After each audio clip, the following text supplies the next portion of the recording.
From Senegal to Sugar Hill, trace the bloodline. 100 years of brilliance through the color line. They thought the shackles broke but kept the mental chain. Langston penned the future while they legislated pain. Harlem's ballrooms birthed the cosmos in mahogany, while lynching trees still decorated southern botany. Josephine, Wakers, Pearls, and Garvey's Navy ships. Du Bois debating destiny with scholarship on his lips. The Renaissance was a renaissance of West resistance, fam. Every trumpet blast from Armstrong was a battering ram. They gave us minstrel shows, we gave them Sora Neal. Turned depression into art, made the fabricated real. Cotton Club excluded us from tables every set.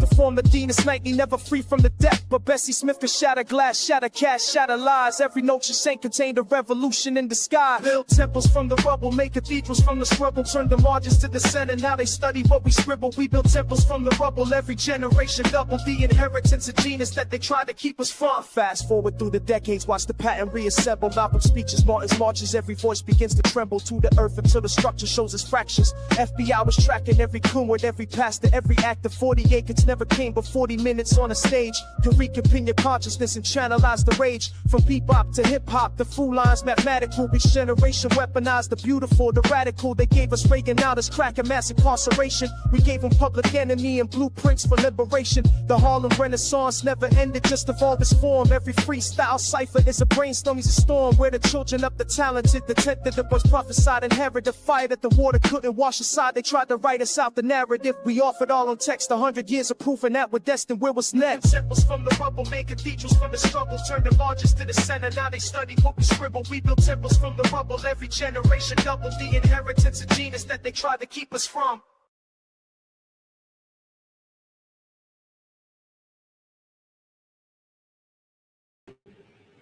All right, this is and you are Under the Groove. Welcome to Under the Groove Podcast, people. This is where we represent B1.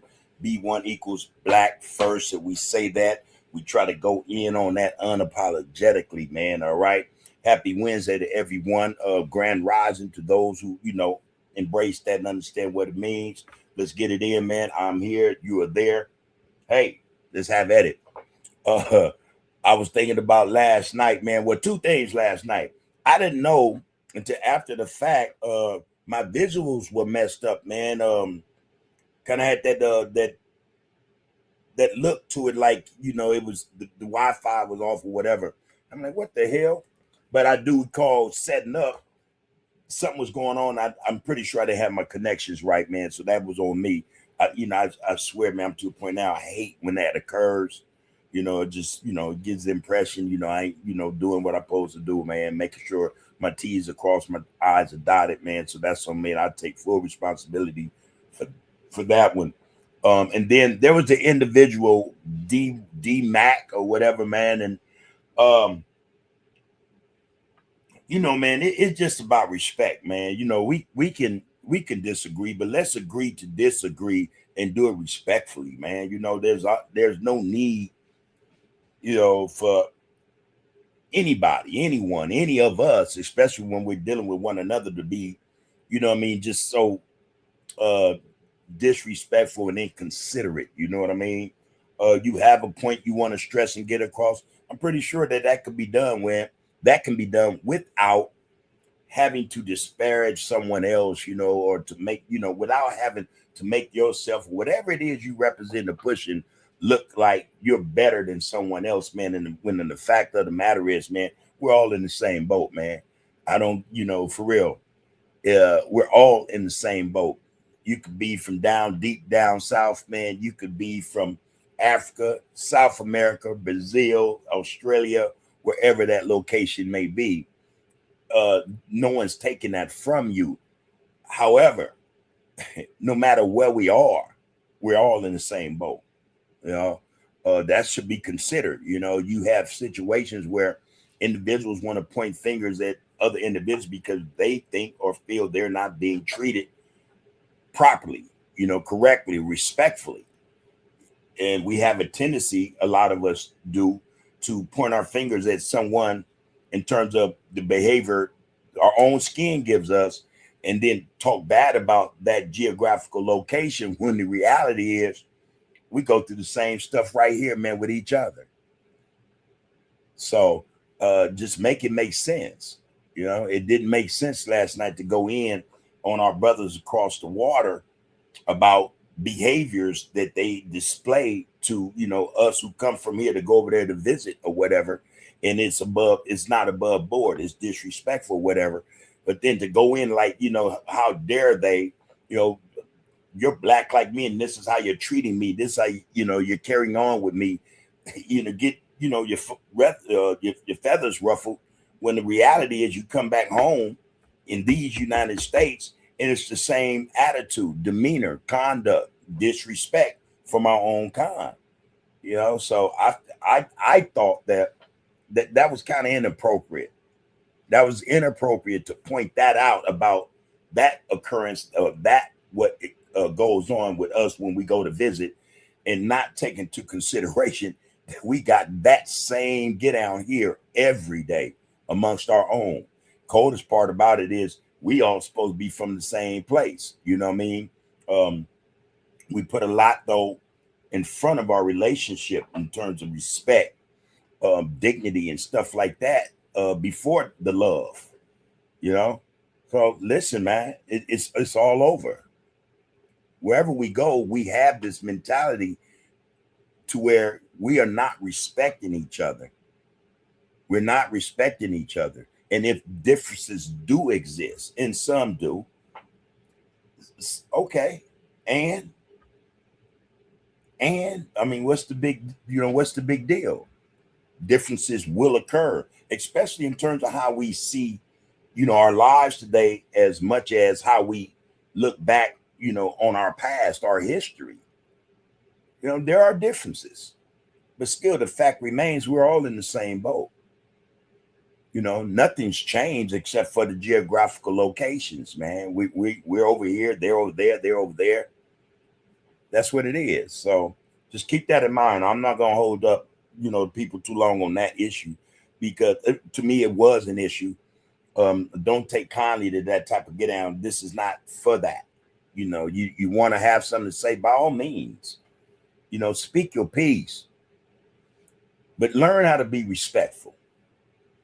Learn how to be considerate. Think about how you want to be, addressed, or how if someone's going to explain something to you, or talk to you about something, or talk about you about something, be considerate. Think about yourself in the reverse, changing places, think about that. And I'm telling you, we say it all the time, man, respect goes a long way. We can agree to disagree. That's fine. But anything beyond that, that's a problem. That creates problems. And hey, we have enough of those, I'm pretty sure. We have enough of those. We have enough of not being able to not just get along, but to unite, unify, to even think on the same levels in terms of getting things done. We have enough problems, larger fish to fry, trust that. But we'll never get them fish in the frying pan and get that thing to cooking like we're supposed to, as long as we're willing to allow these other really non-issues to exist amongst us. Again, I don't care where you are, Africa, America, North America, South America, Brazil, Australia, wherever we are. These small issues are the problems that we have amongst us, and we haven't figured out how to deal with them. And I'm telling you guys, until we do, we're going to be in this mess. We're going to be in this mess. All right. That being said, I'm going to move on, because I've been told that I'm not keeping up with the chat. And hey, sometimes I put my teeth in some, I bite it, and I want to go on it, but I'll figure out a way to minimize, anything I want to say. Also, I thought about some stuff, man, in terms of this get down. We talked about this last week. I didn't today, but I will tomorrow and Friday incorporate clips and stuff, so we can discuss this stuff, and if the RGC has something in mind, that go for all our brothers and sisters that come up in here, that they think, or even feel that they're worthy of discussion and or dialogue, conversation, by all means, put the link in here. Let me know where to go to find it. I'll put it up. Let's have that discussion. All right. That's how we can do that. But again, first and foremost, conversation, We have to start somewhere. We have to know first and foremost how to have a conversation, how to talk, how to dialogue, how to debate without all the mess, man, that we're used to. We have to get rid of the mess that we're used to in order for us, or if we hope or think that, we need to go from here to there, we gotta let go of a whole lot of stuff, man. That being said, one more thing, man. I say man a lot. I'm an old school cat, you know what I mean, man? I'm an old school cat, so man is just a filler word. I'm gonna work on that because I'm checking out some stuff. I said, okay, that's too much of that. So I'll start to extract that from the general conversation. I'll find the appropriate word or phrase to put in place of man. All right. Work in progress. Anyway, again, man, there you go. Peace and prosperity to everybody in this get out. I like to think that your day went according to your plan. That there was something today. I'm not going to ask you, how was your day? I'd rather ask you, how did you go about your day?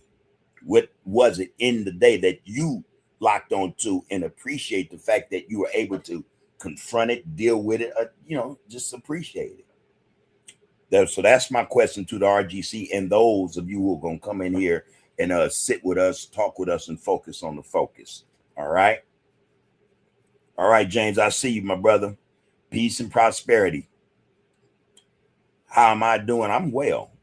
I am well. And I like to think that you are as well, doing well. Here you are again. That grand rising is significant. It means a whole lot. Here we are. Let's make the best of it, y'all.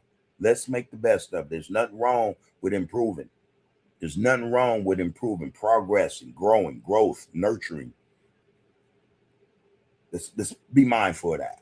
All right. But I'm good, my bro. And I think that you are as well. Here you are. So let's do what we do. Queen Nzinga, how are you?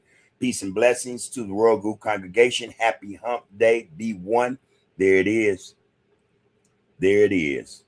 James going to say it's always something when it comes to technology. Yeah, I think, though, in that respect, last night, I'm pretty sure that was on me. I'm pretty sure in my haste, because I was already behind schedule, right? I came from the studio, we locked in the traffic, but got here with minutes to spare. And in my haste, setting up in the office and all that, I did not connect, everything, as I should have. I'm pretty sure that's what it was. Initially, when I plugged everything in, the camera didn't even, I'm like, hey, what the hell? And I went and did, made sure my connections were right, and it came on. However, I didn't adjust it, and I didn't make sure. So that's on me. It wasn't on the technology this time. And believe you me, I got issues with technology. Oh, I had a cold one with AI today. We had a cold conversation today. I tell you, I be getting AI to break some stuff, admit some stuff. Yeah, you just a machine. So what you say is not necessarily Bible. It's not truth to power because you saying it. You're only saying it because it's been coded in you to make these responses and reply. And initially AI was like, no, this is what the evidence is, and that it didn't say facts. It said this is what the evidence is, and based on the evidence. And I got on AI, man, in a real way. Like, wait a minute, man, by whose accounting is that evidence correct?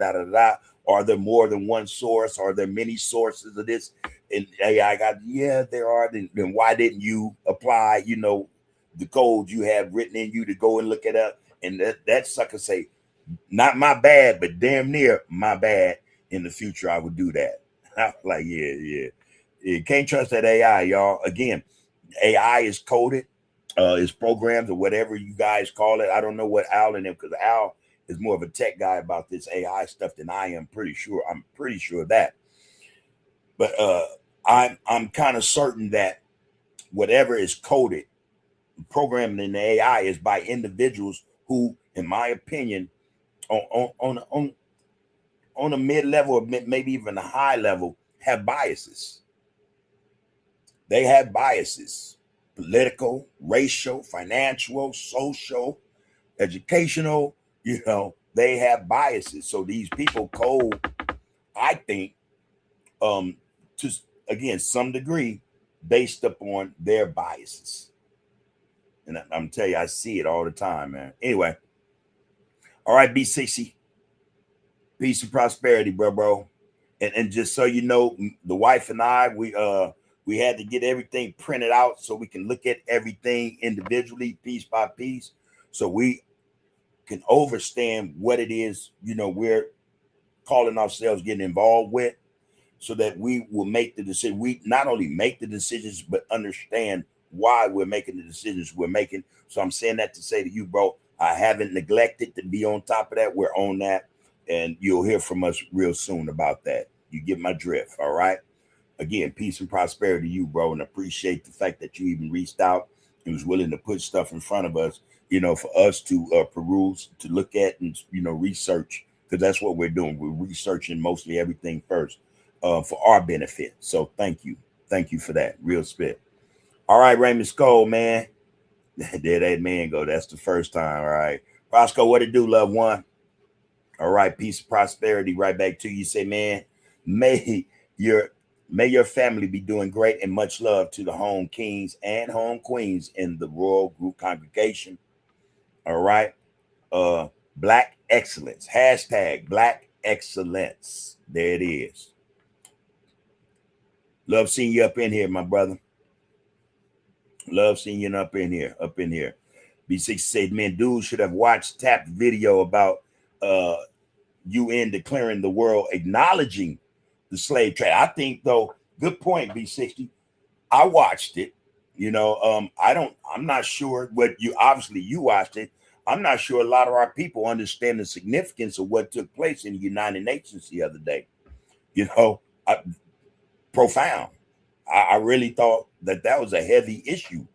And hey, that's the ball, getting the ball, the ball is beginning to, do what it's supposed to do, long overdue. And I'm not saying that to say that it hasn't been attempted before, but for all the times that it has been attempted to bring before the floor, and it was whoever shot it down, because there are only, I think, 6 permanent members on that thing. And of course, the United States would be one to shoot it down, anyway, it's always, in my, opinion, when it's shot down, it's there should always be an additional effort or more effort applied to that task in terms of getting that brought to the forefront. But it has been brought to the forefront, and the reaction in terms of what they're talking about, recognizing and paying reparations for the damage, the atrocities, the harm, the kidnapping, the whole nine, are being received well. So there is that ball to rolling. You know what I mean? It's getting done. So, let's put it in the atmosphere. Let's put it in the atmosphere and trust that it is going to do what it's supposed to do. But yeah, that brother could have did well checking that out. He'd have got a little history. Real spit, man. Appreciate that, B60. All right, Queen Nzinga. You said that kills me about black people. Sometimes we act like we don't know how to get our point across without cussing and being disrespectful. Get your ass out that chat, or get your ass out the chat. Yeah, we got a problem with it. Cursing and cussing. All right. We're doing ourselves a disservice. And again, just from my perspective, I'll be working on it, y'all. The shit, the damn, the fuck, and the MF, I'm working on it. Trust me. Like, I need to work on saying man every 6-7 words, right? So I'm on that. But yeah, the cursing and the cussing is something that we need to do away with. But, to each his own. Individuals, that's something that's a personal thing you have to work with. Like, say, I'm working on me and that aspect, or that side of me that does that quite often. It's just a matter of utilizing the vocabulary and removing certain filler words and replacing them with the appropriate or the correct terminology or word, So it's something I work on. Something I will be working on more so than, than before. Put it like that. I appreciate that, though, Queen Nzinga. Ramsco, man. One problem I see amongst us is the difference in titles: African American, Pan Africanism, FBA, etc. Each entity comes with a particular ideology that inherently separates us. We are all melanated. B1, black first. Great point. Was trying to make that point as well. When we go in like that, these are some of the discussions we have. It is, I'm gonna say opinion because because I speak on it doesn't make it factual. You know what I mean? I can recite some stuff that's supposedly factual, man. Yeah. Anyway, here it is, man. Here it is. We do allow ourselves to create division amongst us. We do this. I mean, it was done initially, and after that was done, we took hold of it. So when they called us Negroes, we called ourselves Negroes. You know, when they said the ninja with the hard R, we said ninja with the A. You know what I mean? If they said Black American, we said Black American. If they say African American, that's what we, these titles been handed to us. And again, because we're not fully aware of our identity, as much as we need to be aware of our history, we lack, we grab hold of that. We grab hold of whatever title fits us in our minds is the one we run with. So, I see more often than not, real spit, FBA's going in on brothers and sisters who haven't gotten that memo that FBA's got. You know what I mean? And so it's going to create an issue. It's another one of them Crippin' Blood things. You know what I'm saying? So that's how I look at that. We create division for ourselves, or we augment it, or we allow it to spread. We don't get control of the situation. Again, we're not on the same page. We're not unified in the identification of who we are. A lot of us have the history right. But the identification becomes the problem. How we identify relating to that history, is the problem. Be nice, man. It would be nice if we could get to the point where, we identify as one. That's what a power is. And as long as we are identifying from different perspectives, we'll continue to have division. And that's really what their plan is about, period, point blank. Getting to the core, the essence of how they do or why they're able to do what they do with us. It is because first and foremost, they have dropped that ball of division, right in the center of all us. And hey, we all fighting over, this ball, the ball of division. This is what it is. As soon as we're done with that, and we decide what our identity is, our classification, that type of thing, I'm telling you, we will dispense with or get rid of a lot of the division we see amongst our people every day. But FBAs, they go in. I was just looking at one today.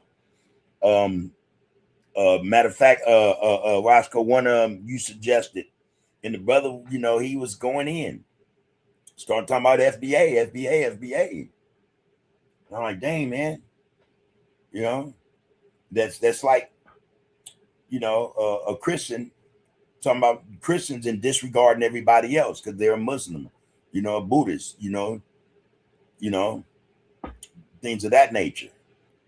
Missing the point of unification. So you can be all that. You can be anything in terms of that type of, handle or label if that's what you choose, but it should not be that thing or that source that keeps us divided any more than we already are. All right. Yeah. Each entity comes with a particular ideology that inherently separates us. We are all melanated. There you go. Appreciate that, Roscoe. You're going to say, I understand what you're saying about being able to have debates without it going left. I've learned to set my ego aside because I can learn during a debate. That's the goal. That's the reason for the debate. You know, in debates, a lot of people take the debates as a negative thing, and then they really aren't.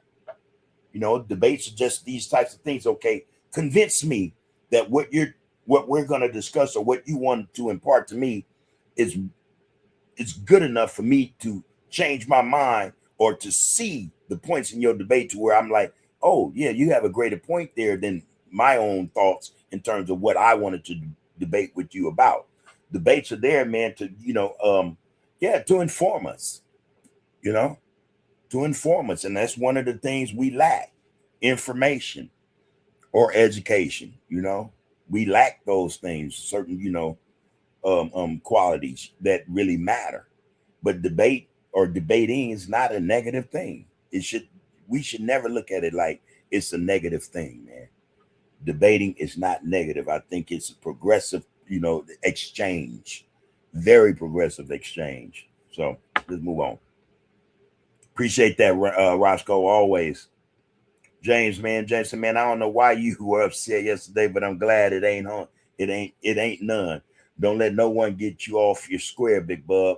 You by far have the best composure and calmness demeanor of brothers on YouTube. And yeah, I admit I was kind of lit, you know what I mean, kind of fired up because again, here we are, man. This is what we do. We're not in here at each other's throats, even if we disagree. If I say something and I know this to be the truth, my brothers would say respectfully, or now check this out, bub. This is what you feel me? That's the get down. And I'm out of myself. I have to be, I need to be, so that I can understand what's coming to me. Get rid of my whatever they are and let me read, let me try to comprehend what's being said so that I can make it a little further in life, so I can grow, yeah, I kind of off kilter. Yeah, I regret that. I thought that I was okay, but after thinking about it, it's like, yeah, man, that's not necessary. That's, two wrongs don't make a right. And I'm saying I was wrong, but I shouldn't have went about it that way. And for that reason, I did, I sent my apologies out to everybody because that's not something we want to do. I don't want to be the example or the individual that makes that, something we see all the time. So appreciate that, James. Real talk.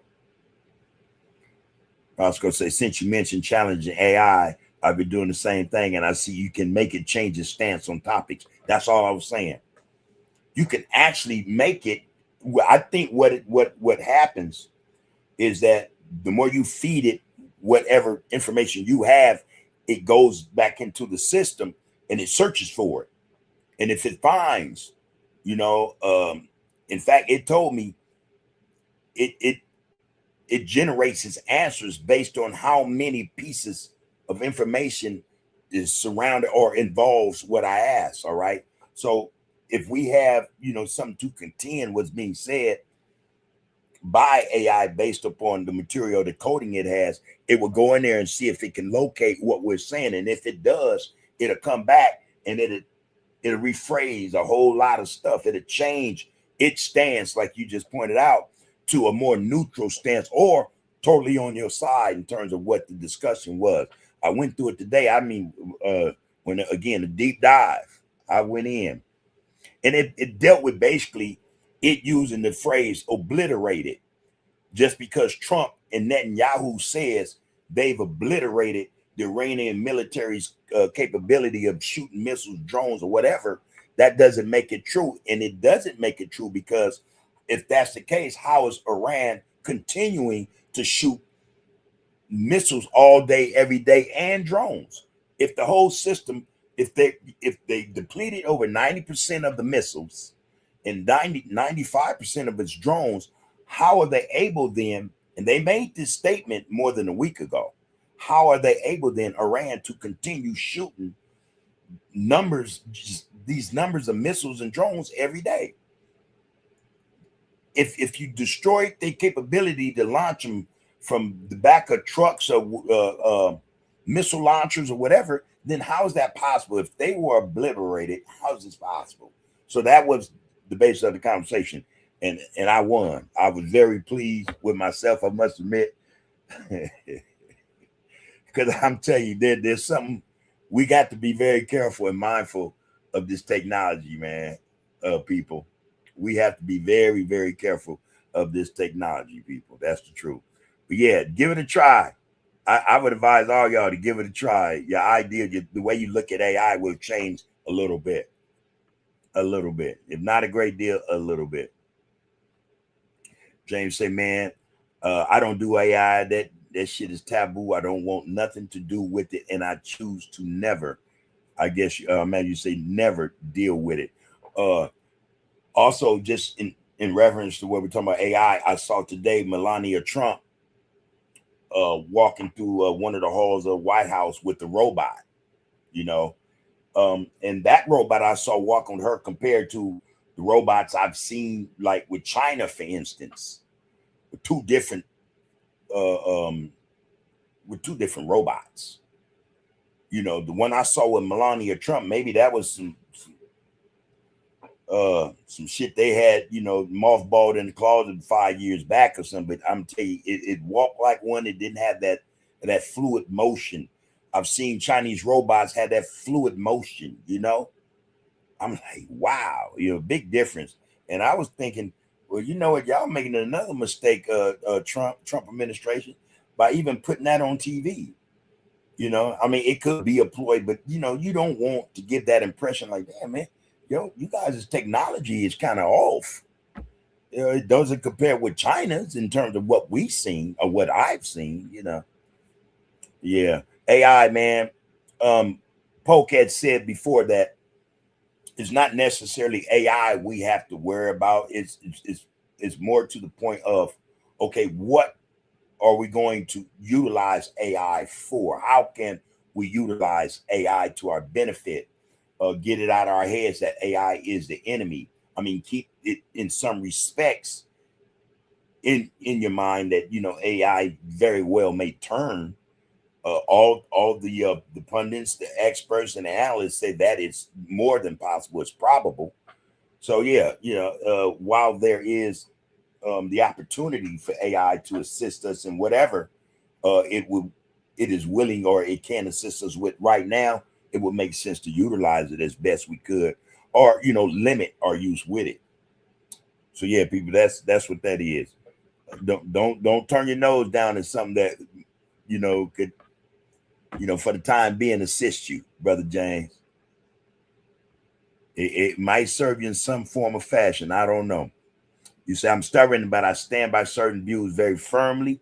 I know when and where to display my standpoint. Otherwise, I just keep it calm, cool, and collected. The 3 C's right there. I stay reserved, folks. I stay reserved. Folks can be sensitive. Yep. Excuse me, everybody. Yeah, that's the truth, though. All right, Antonio Anthony, I see you, my brother. Peace and prosperity to you and your family. Again, may everything up to now been to your satisfaction and everyone as well. All right. Good to see you here. As always, that is salute. James said, man, I'm on the same boat about exactly you, bub, be dropping. Okay. I'm on the same boat about exactly what you be dropping, bub. I wholeheartedly am down with it. It's all truth. And I also appreciate you lacing us younger brothers and sisters. We always growing, homie. One. Appreciate that, bro. Appreciate that. Rakufu, what it do? What it do? Man, I watched the movie last night. The thing about movies, Rakufu, you got me like that. People, I watched the movie last night, and I swear I just sat through the movie grim-faced the whole time. I didn't like the movie one spit, one bit, one flick. It's called Uptight by Ozzie Davis. I think he wrote the piece. I don't know, maybe directed it as well. Ozzie Davis and Ruby. I forget her name. You know, they were a married couple, been in Hollywood forever, man, together. You know, they done everything together. But the movie title was Uptight. I would suggest it as, you know, a movie to watch because it did have a message. And the reason why I stayed watching it because I thought the message was relevant now. You know, what turned out, how it turned out, you know, the characters in the movie and what they did in the movie, I found that to be relevant in this day and age. The movie was, I think it was 19 late 60s, maybe early 70s movie, right? But good movie, and again, good message. It just had me pissed off the whole time because I couldn't help but think about a lot of things that we see every day through social media and just in general in society when we're around our people. So when you guys get a chance, if you have a mind to check that movie out, Uptight. Uptight. All right. Rakufu say word of the day, y'all, are consequences. So true. Consequences is the word for the day. Is the word for the day, people. Consequences. Consequences. All right. That is the word for the day. I apologize, Rakufu. What was yesterday?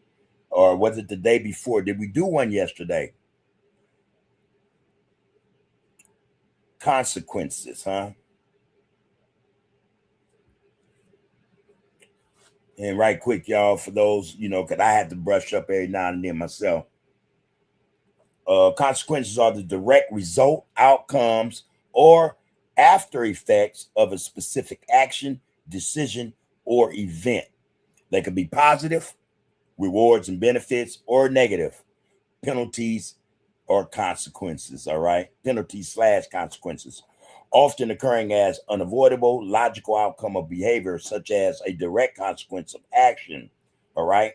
They play a key role in learning, decision making, and behavioral reinforcement. Consequences. Basically, again, the direct result, outcomes, or after effects of a specific action, decision, or event. They could be negative and or positive. All right. Appreciate you for that one again, Rakufu. Love my brothers. All right, Donald Davis. There you go. What up with you? Peace and prosperity to you as well, my brother.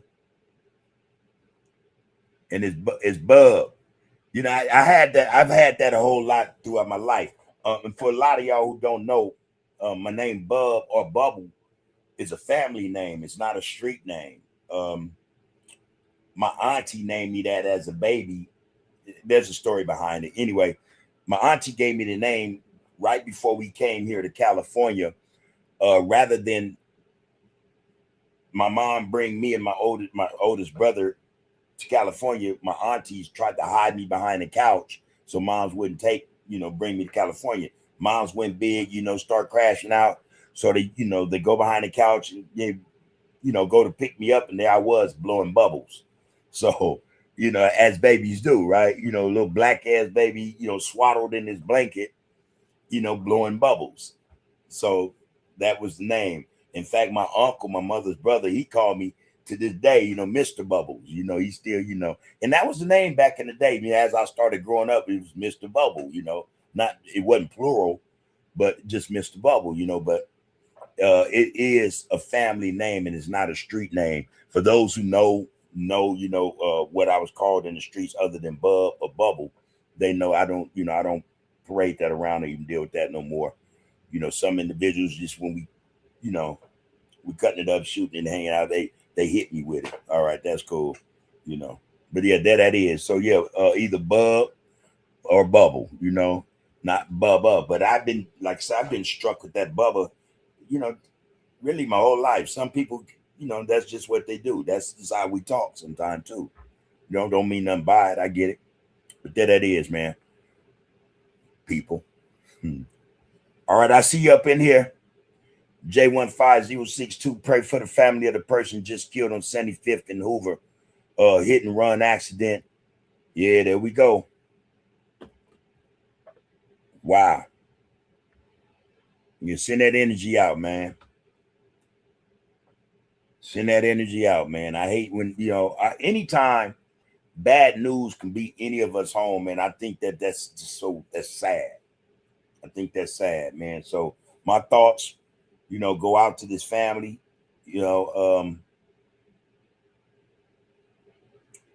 wow.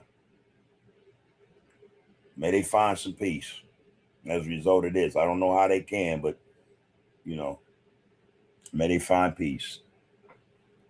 Hate to hear it. Al Thomas, how you doing, my brother? Salutations to you and the Queen, Big Bro, and the entire RGC. I hope that you and everyone has had a productive day. Peace and blessings to all. B1 equals Black first. Black excellence is a worthy pursuit. Excuse me. Yes, it is. Yes, it is. Black excellence. That's what we're lacking. Another, one of those things we are lacking, one of those traits, excellence. Man, it would do us a lot of good. Trust. Appreciate you dropping that, Al. Queen and Zigga say channeling positive energy. I hope they are all right. A hit and run, man. I ain't gonna lie, man. I've never seen that occur. I've never seen that occur. And I say that to say that if I did, I probably, hey man, I just couldn't let that sit like that, man. I mean, I ain't trying to, the police and shit, but that would mess me up, man, to just not do nothing. Just like, damn, man. I recall back in the day, I'm going up 74th, Hoover and Fig, going towards Fig, flying in my colors, flying. And when there are no cars along the curb, we dip in along the curb, and I come out when the car's coming. As I'm coming out, a little boy jumped out, man. And the front of my cutlass, it clipped him and it spent him. Like, damn, and stop, put that thing in park, ran back, man. The little dude, wasn't even crying. I'm like, damn. I'm like, man, it messed me up, honestly. Like, man, you all right? He's like, yeah, I'm all right. I'm like, no, man, where you live? Where you live? He said, I live right there, And so the apartments, we'd already passed the apartments where one of the homies, where Perry used to live. He lived in those apartments upstairs. I said, come on, man, I got to take you in the house, man. And he was like, no, I'm all right. All right. Nah, we got to let your parents know. I'll never forget it, man. I'll never forget it. So I actually carried him upstairs because I was scared he was injured, but just the adrenaline, the trauma just hadn't set in yet. That what they call it, the shock had probably dulled any pain or injury. So I carried him upstairs, knocked on the door. The mother came to the door, and I tell you, I apologize. I hit your boy. I told her everything, and she got him. You took his pants off, make sure his leg, everything was all right. I felt like a piece of shit. I ain't gonna lie.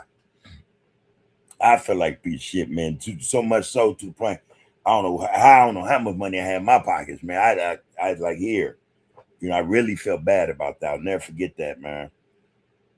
And the mother was like, no, you don't got to do that. I'm like, no, I have to do that. I mean, it was all like, anyway. Yeah, that hit and run stuff, man. A lot of people are doing that more and more now these days as well. Wonder why.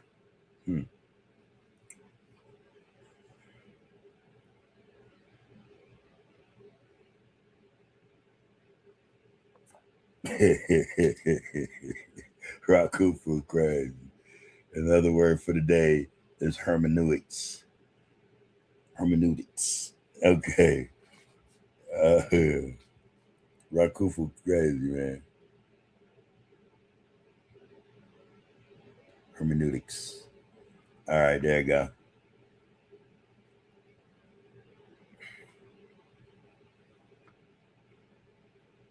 I don't know if you spelled that right. Yeah. Damn, excuse me. Hermeneutics. Yeah.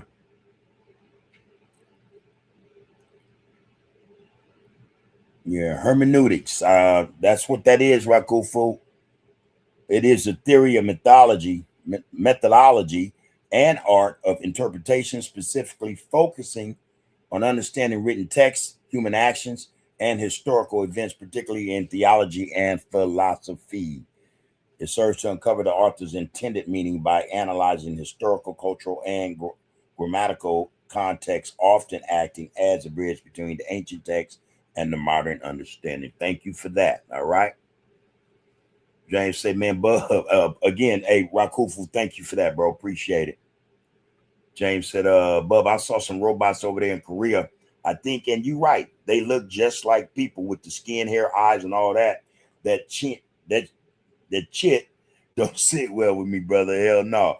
I'm telling you, they got some stuff now, man. They got these, I don't even know if we want to call them robots anymore. You know, automatons, man, almost at the cyborg level, you know. But they got some stuff, bro. They have some stuff. They have some machines that will fool you. And fully functional. You know, can you imagine what's this movie, man?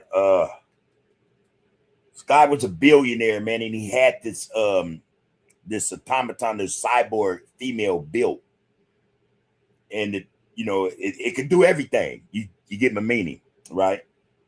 And so he's way out. He got this like lay pad way out in these woods. Anyway, this automaton, this cyborg has control over the whole house. The whole house is animated or AI operated, right? I don't know. He must have hit that thing right one night, and it woke up the next morning and was tripping, and he ended up dying. That thing, in fact, it freed itself from the house and locked him in it. There was no way you can get out of this house. It was like a fortress. No food, no nothing. Or no, I take it back. I think it broke his legs or something like that. So he was just in there. And, but the robot or the cyborg people, the thing looked, you know the way movies are. They made it look just realistic. But I also seen some stuff out of Japan. Japan, for instance, have lifelike cyborg type of automatons, robots.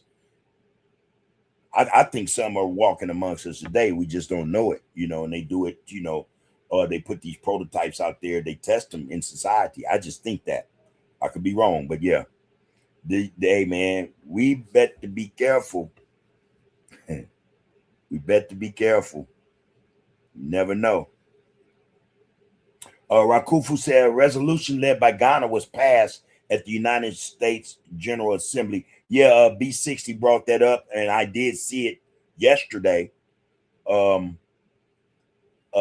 you know, reparations, slavery, you know, the world recognizing that a great wrong was done to melanated people.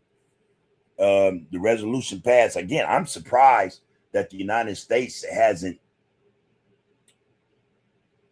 done what they normally do. Something like that, they're not going to be on board with. But Ghana did do that. Appreciate that, you know, that occurring. Again, man, we're all in the same boat. You know, we come from where we come from. Some of us, though we were here before that boat landed with us on it, they still were. How they got there, they got to recognize they came from over there to get there. You know what I mean? But yeah, we all come from the same place, man. It's a good look that this resolution was passed in the United Nations, because now all those countries who've, let's say, for instance, man, this is some crazy stuff. All those countries who've paid reparations to other demographics or other people and didn't have any issue with it, and being that the reparation, you know, what they went through does not even amount to what we as a people have gone through. All those countries, I think, will now be responsible, are going to be obligated or held accountable for their participation in that whole get out. And Europe, I think, on a whole almost will have to answer, you know, to that. So we've seen in history, you know, especially in the last, let's say, 10 years, some European countries half-ass apologize, you know, half-ass apologize, seriously. But when it came to reparations, we ain't give you nothing, you know, but we'll pay reparations to, you know, other people who, again, who haven't suffered half of what we've been through. So let's hope let's put in the atmosphere that this resolution goes all the way. It goes all the way through. Because if it does, all those countries that participated will be. I don't know how seriously these countries take the United Nations, because most of them don't do nothing the United Nations say do anyway. Most of them don't even pay their dues, their annual dues. So, but let's hope the resolution becomes something that's etched in stone, and there be some type of world, some type of reparations attached to it by those countries that participated in that trade, that peculiar institution, as they used to call it. That was a good look, man. Rakufu going to say, it declared the transatlantic slave trade the gravest crime against humanity. Thank you for that, bro. You're going to say, the vote passed. It passed by vote. 123 countries supported it. None opposed. United States, Israel, and a few others abstained. But it's the same thing. It's almost the same thing when you have votes in the General Assembly of the United Nations to abstain. See, and that's what the United States does.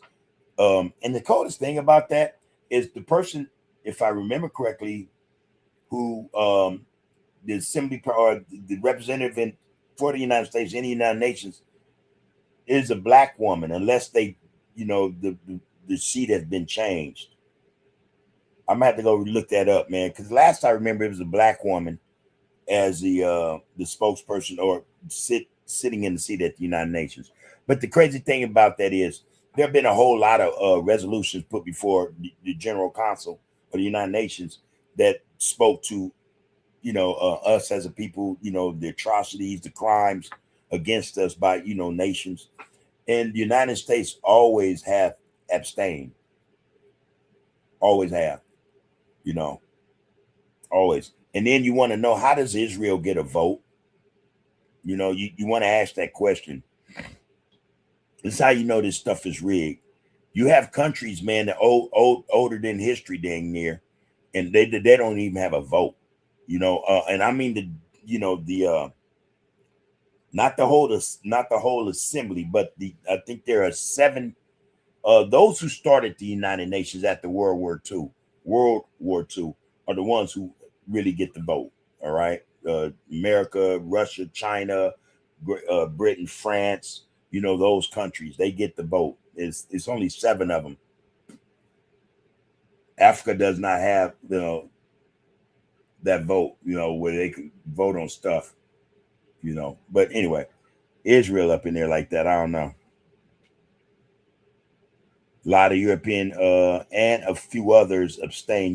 Many European countries, but again, you would know who would abstain from it, and that's no secret. Anyway, all right, Cash Money, man, what it do? Greetings, man. Ruby Dean, Cash Money. What up, Cash Money? He say Ruby Dean. Ruby D. Was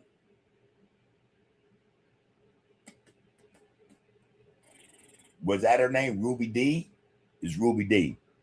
Ozzie Davis and Ruby D. Yeah. I don't think it's Ruby Dean, but it's Ruby D. Yeah, that movie was crazy, man. Check it out. Uptight. It's gonna piss a lot of y'all off. Or it's gonna make you be like, damn, man. Time show haven't changed much.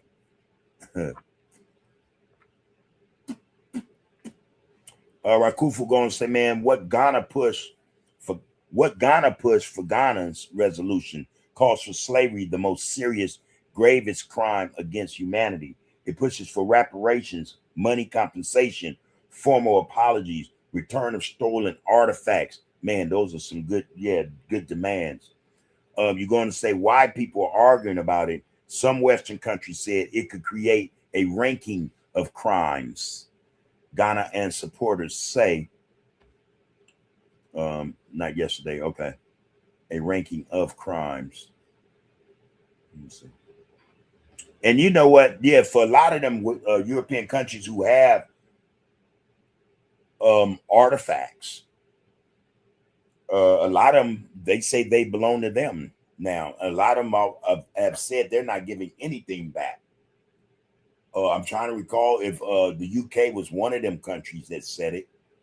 And not only that, that's just stuff in their museums. The things they have archived, you'd be hard pressed to get that back. And then not only that, what about these private collectors who have I think some of the most important um, pieces, man, that speaks to not just the people but the history. Man, can you imagine trying to get that back?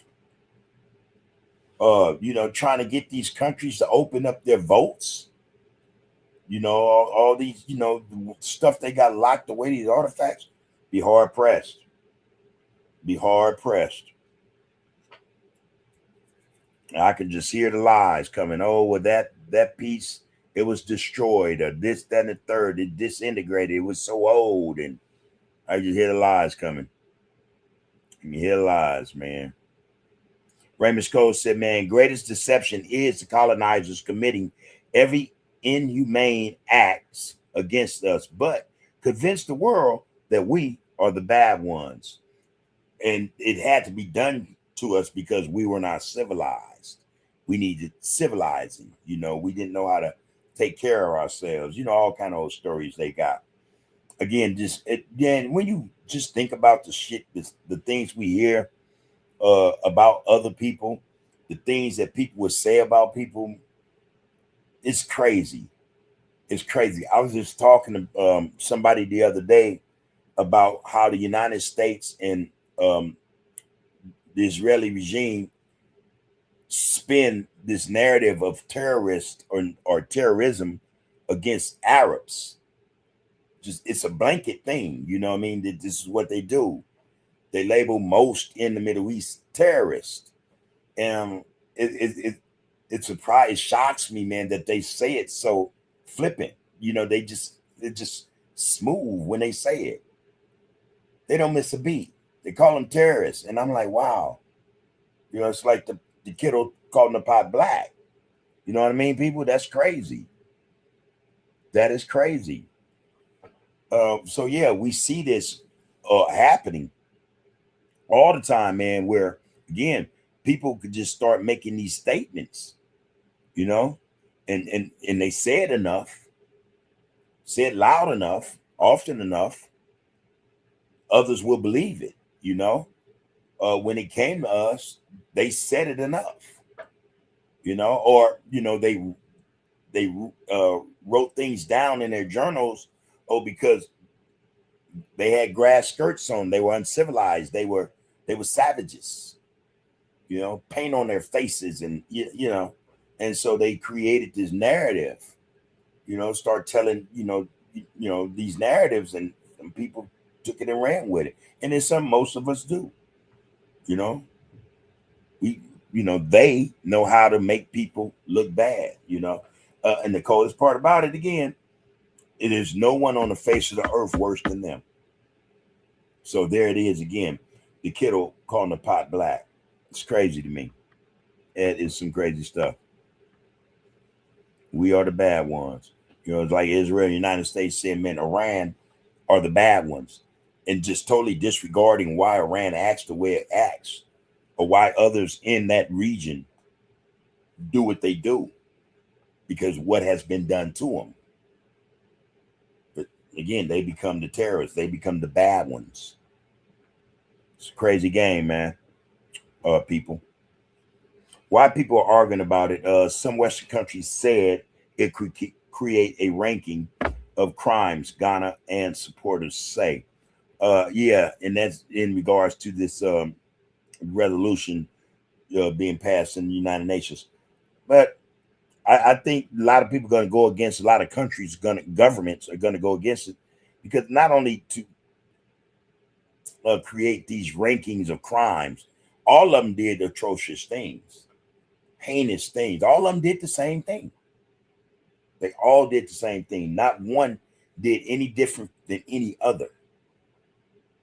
Belgium cut off hands and shit. Man, they were doing that. All these other countries were doing it too. Spain was doing it, France was doing it, United States did it, Anyone who participated in that get down did they all did the same thing. I don't know how they even want to put rankings on it. If that's, rankings of a crime, how to create a ranking of crimes. Hey man, yeah, it's all the same. It's all the same. That wasn't yesterday. I swear I saw that yesterday. Yeah, hear my mom. Yeah, I can look at my timeline. See when I saw that. Thought that was yesterday, man.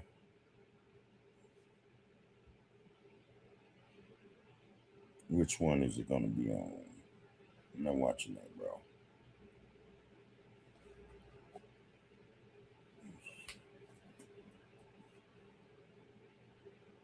Oh, it's on my computer too. I'm pretty sure of that. All right, go up in here. Boom. History. Yeah, it's a good thing it's happening though.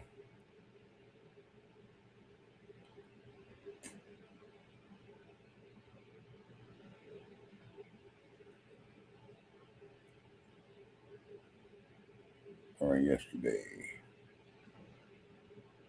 I forgot I was playing my music yesterday. I got so much. All right, here we go.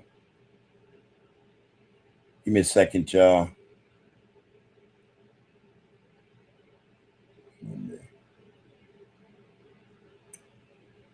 And also, Brazil was condemned. Trump administration.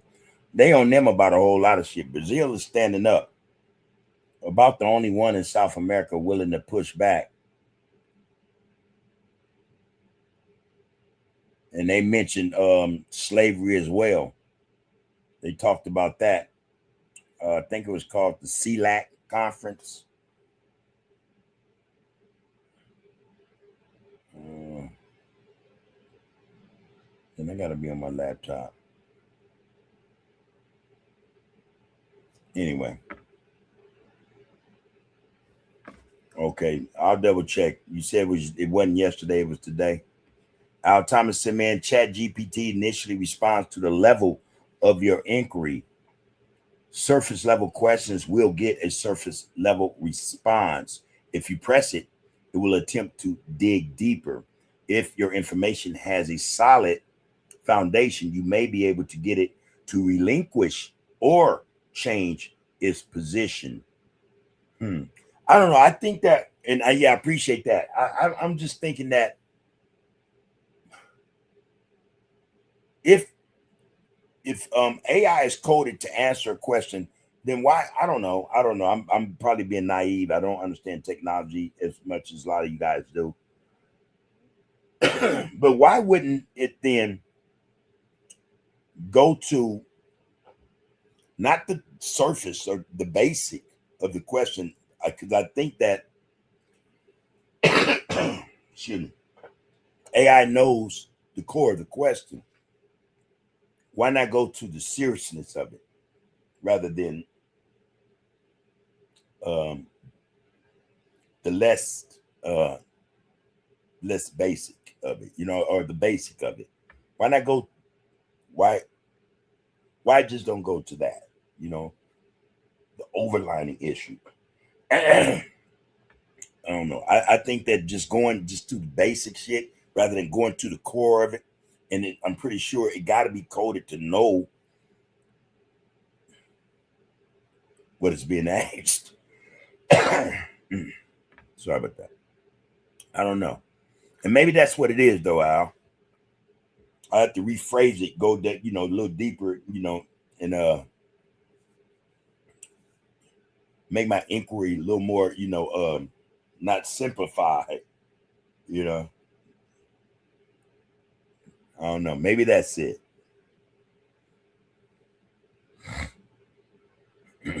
I was pressing it too. I ain't gonna lie. I had to ask that thing about 3 times, but a different time every way. Rakufu Simen, the scale, duration, hundreds of years, and global impact justified the wording. What the hell? The wording for what? Hold on, I missed some, Rakufu. Let's see. Oh, got you. Why people are arguing about it, some Western countries said it could create a ranking of crimes. Ghana and supporters say the scale, duration, hundreds of years, and global impact justify the wording. Okay. Okay, got you. Man Foundation, you may not, you may be able to get it to relinquish or change its position. Yeah, got that part. Rakufu said, Bubba, where did you come from? I'm originally from Detroit. We came out here in 79. We come out here from Oklahoma City. Our whole family was born there, except for our youngest brother, rest in peace. He was born in California. But the rest of it, we come from Oklahoma City, man. And I tell you, I tell my wife all the time, I actually remember, I was 3 years old. I actually remember the trip. It was in the car. I actually remember the trip. You know, it was just my mom at the time, me and my oldest brother from Oklahoma City to LA. Yeah, that's a trip too, though. I think depending on what decade you were born in, a lot of us come from back that way. You know what I mean? The Mid-East, you know what I'm saying? The South, you know, the East, you know, Northeast. We, you know, a lot of us come from there. You know, a lot of our families migrated to California, you know. Facts, man. I think that's obvious, though. A lot of them went, I think, also from the South up East, you know, New York, shit like that, Detroit, Chicago, and in California.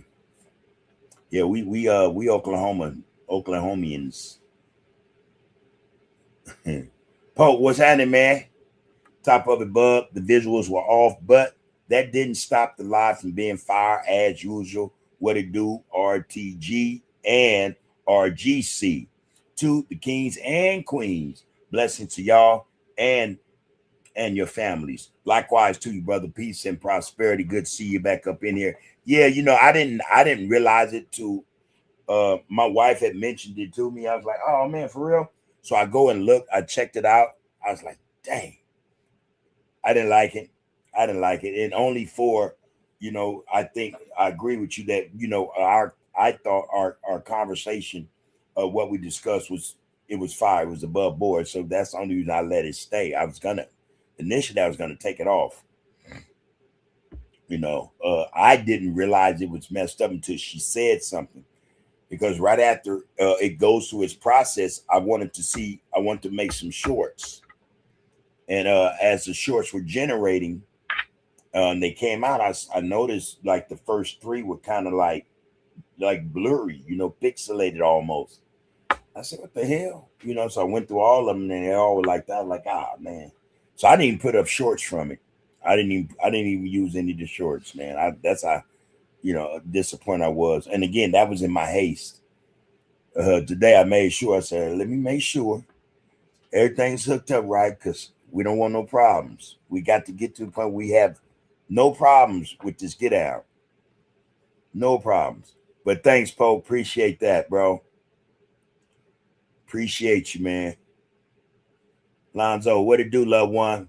Say, Bub, I'm here, big bro. What up what up to the RGC? What up right back?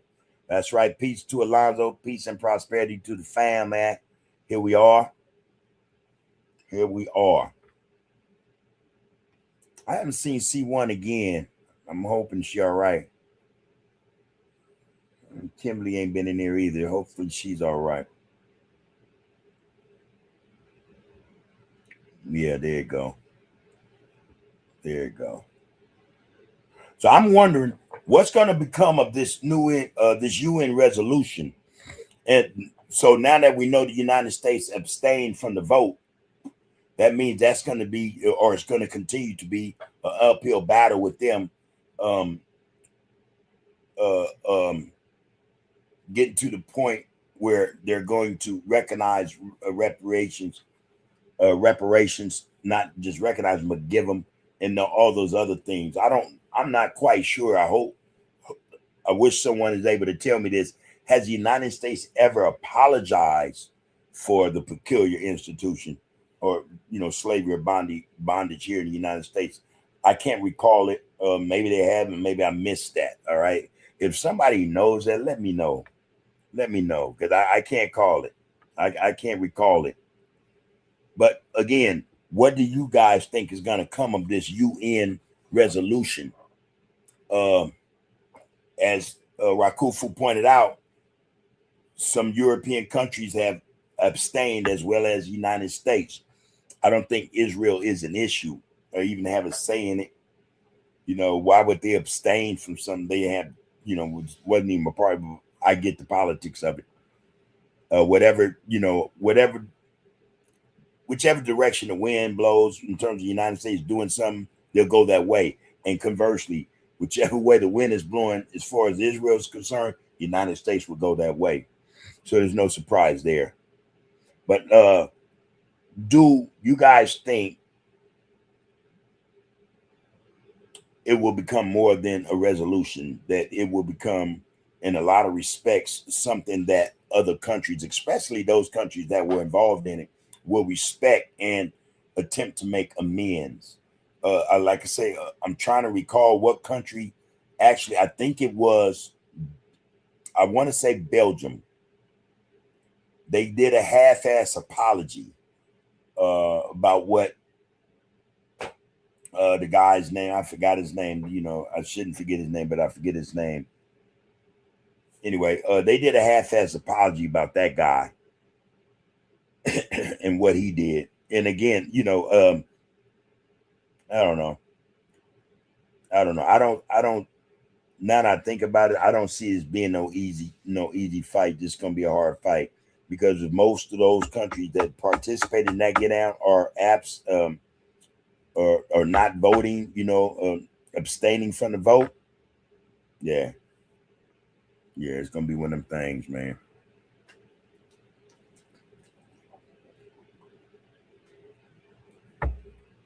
Gonna be one of them things. What is this you saying, Alonzo? All right, you say Jews getting reparations, Japanese sue. Yep. The so-called Indian got them to some extent. Chattel slavery was a crime against humanity and our families. That's true. Rakufu said, man, Israel is like the smallest country, 9 million people. We have 40 million. But I saw something today about Israel and Kenya. So, and this is how I deciphered this. So Israel then sent the business person over there to buy 560 acres of land from Kenya. And by all accounts, Kenya sold them the land, man. And they're using it. They're saying it's a business venture. All right. But it's going to be more than that. You know what I mean? This is, in my opinion, Israel attempting now to get a foothold in Africa. Kenya is just one place. I talked about this on the other channel. Benin is supposed to be selling land to Planeteer and Prospera, right? And the individuals, the CEOs, the owners are billionaires. Stump down Zionist. What's the dude's name? Theo, Alex Karp, and there's another one. He's more extreme than all the others, but they're, for whatever reason, and these guys are all AI techs. They all are AI techs.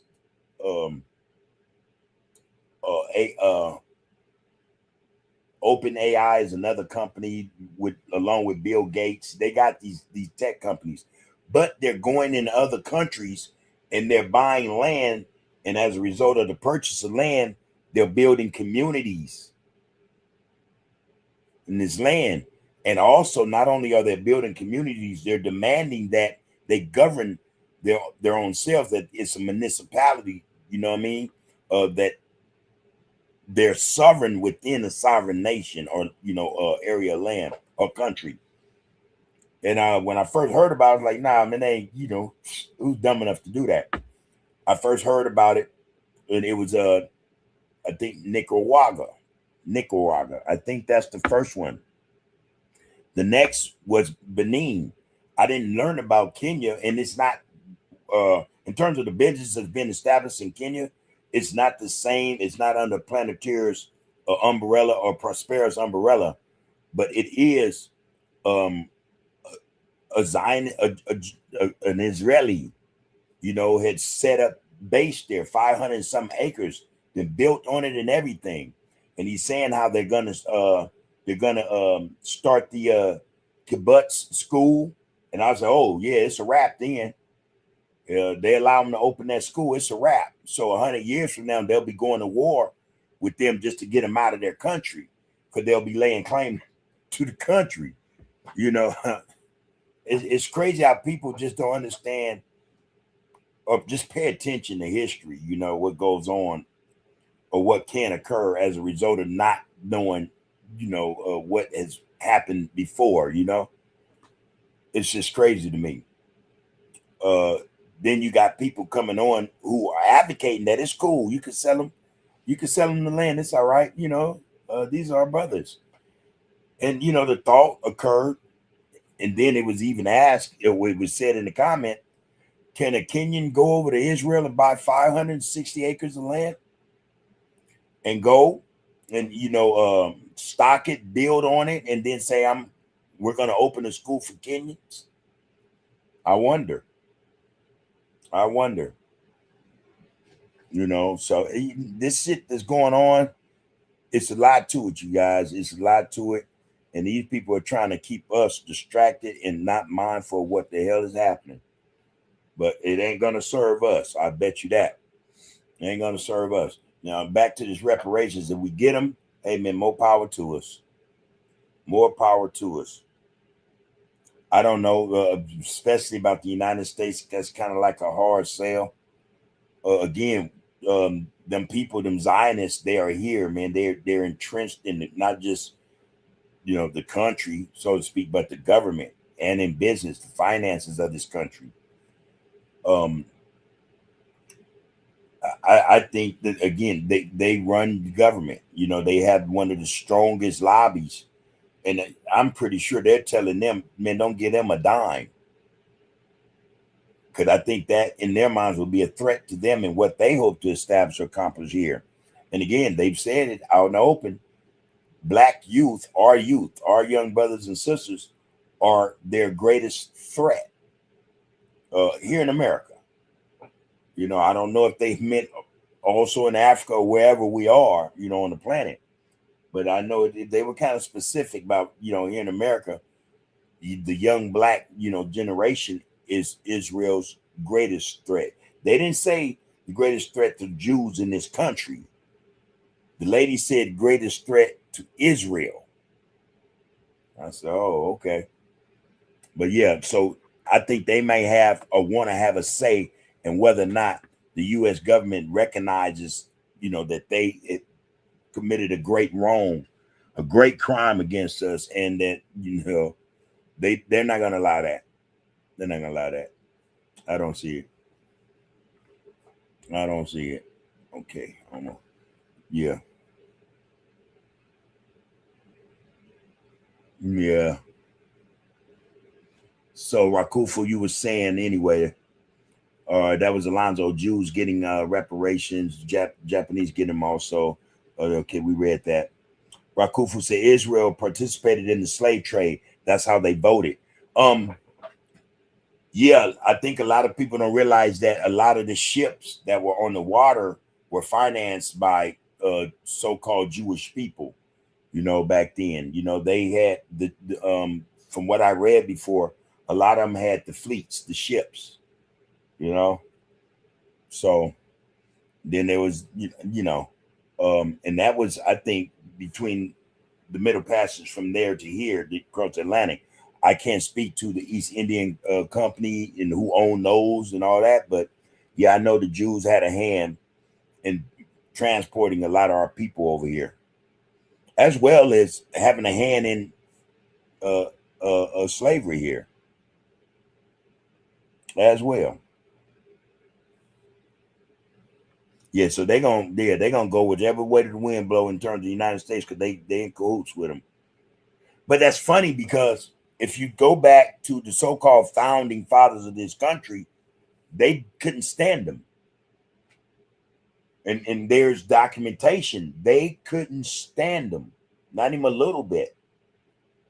So it makes you wonder, okay, what changed? What changed? Benjamin Franklin was very outspoken about him. Couldn't stand him, Quite a few the presidents were like that too. So I'm wondering. I wonder about that one.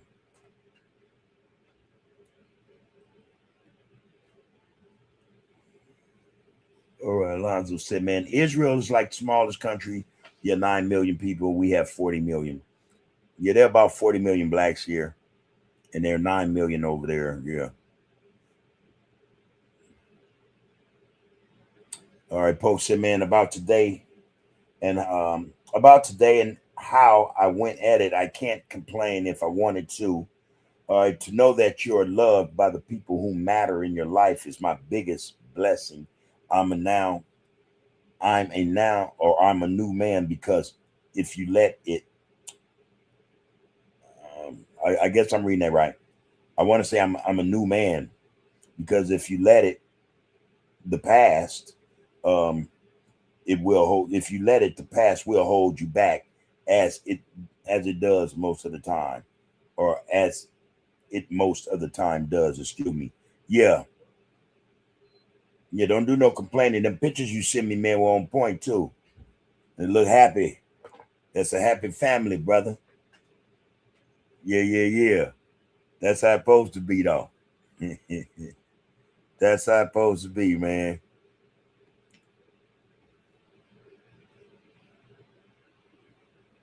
Man, Bucking the Preacher, that's an old one, bro. I know that one. I know that one all too well. Went to the drive-in to see that one back in the day. That's a 70s flick right there, at least 72. 72, man. Like I think 73 would be stretching it. 72, Bucking the Preacher, man. Man, I tell you, I remember them movies, man, that drive-in back in the day. Thing jam-packed with nothing but black folk. Don't let something happen with black folk winning. Man. Man, them horns mess up them. You can't. We was kids. We used to get mad about them horns. Them horns just blow all through the movie. Yeah, Bucking the Preacher, man. I might watch that. Lonzo says, man, I know the lies they tell about me. I'm supposed to be crazy. Tell me about it. Thomasine and Bushrod. Now, I've never seen that one, Rocco. Rock. I've never seen Thomasine and Bushrod. You might have to look at that one first. All right. Yeah, they do. B60. B60 said, man, they call us domestic terrorists. And this is why I'm trying to say what I say about our young brothers in the streets. It's going to come to pass when they're going to bring them people. I said this, I think, before the turn of this year. It was last year sometime when everybody was in this stir about ICE coming to get the immigrants, the illegals or whatever. And, having a good time about it. I said, yeah, that might be, a lot of us might look at that in a positive, but at the same time, man, they once they're here, they're not leaving. And then their job begins to, it begins to change. You know what I mean? There will be other agendas for them to begin to, deal with. And that other agenda, come on, it's gonna be us. Now we're already looked at our people in terms of this culture, the gang shit, as B6EM said it. Terrorists. Yeah. Not just criminals, you know. So it's just a matter of time. They done left, let's say, some of these cities in terms of, rounding up illegals. You see them up in these airports now trying to fill in for TSA. That's not going to last long. So where do they go from there? You see this gradual moving around as though they chess pieces. At some point we're going to see them, and they're going to come. They're going to come with the funk. And I recall saying this, man, and my comment at the time was, okay, let's see how bad these brothers are now. Let's see how they deal with those who, they ain't running and hiding, you know what I mean? They ain't even looking like you, and they got guns too. You gonna stand and fight for that set, that block, that little spot you hang out at, that little corner strip mall? We're gonna see. So get ready, man. I think that they're coming. I haven't gave up that, that thought in terms of how they will be utilized. I think that they will be coming, people. And our young brothers, I don't want to see nothing happen to none of them. I don't care where they from. But that ain't gonna be no good look. That ain't gonna be no good look. With Donald Trump backing them, all constitutional rights gonna go out the window. You can see all kind of brutality from all kind of people that got issues with black folks and free reign, to act out those issues, man.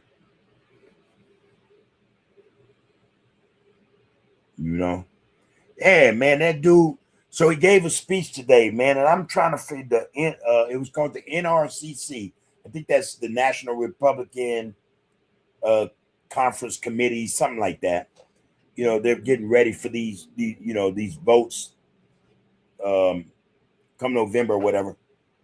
The man had the audacity to call other people criminals, and he had a straight face. Again, they tell these lies with straight face, man. They would tell these lies with a straight face.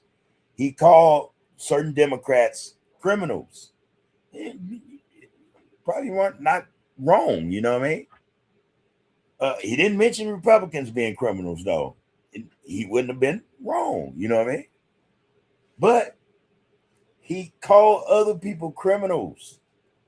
He's a convicted felon. Not only that, man, shoot, he got some issues, got some, some crimes, I think, that are on the books, haven't been addressed yet.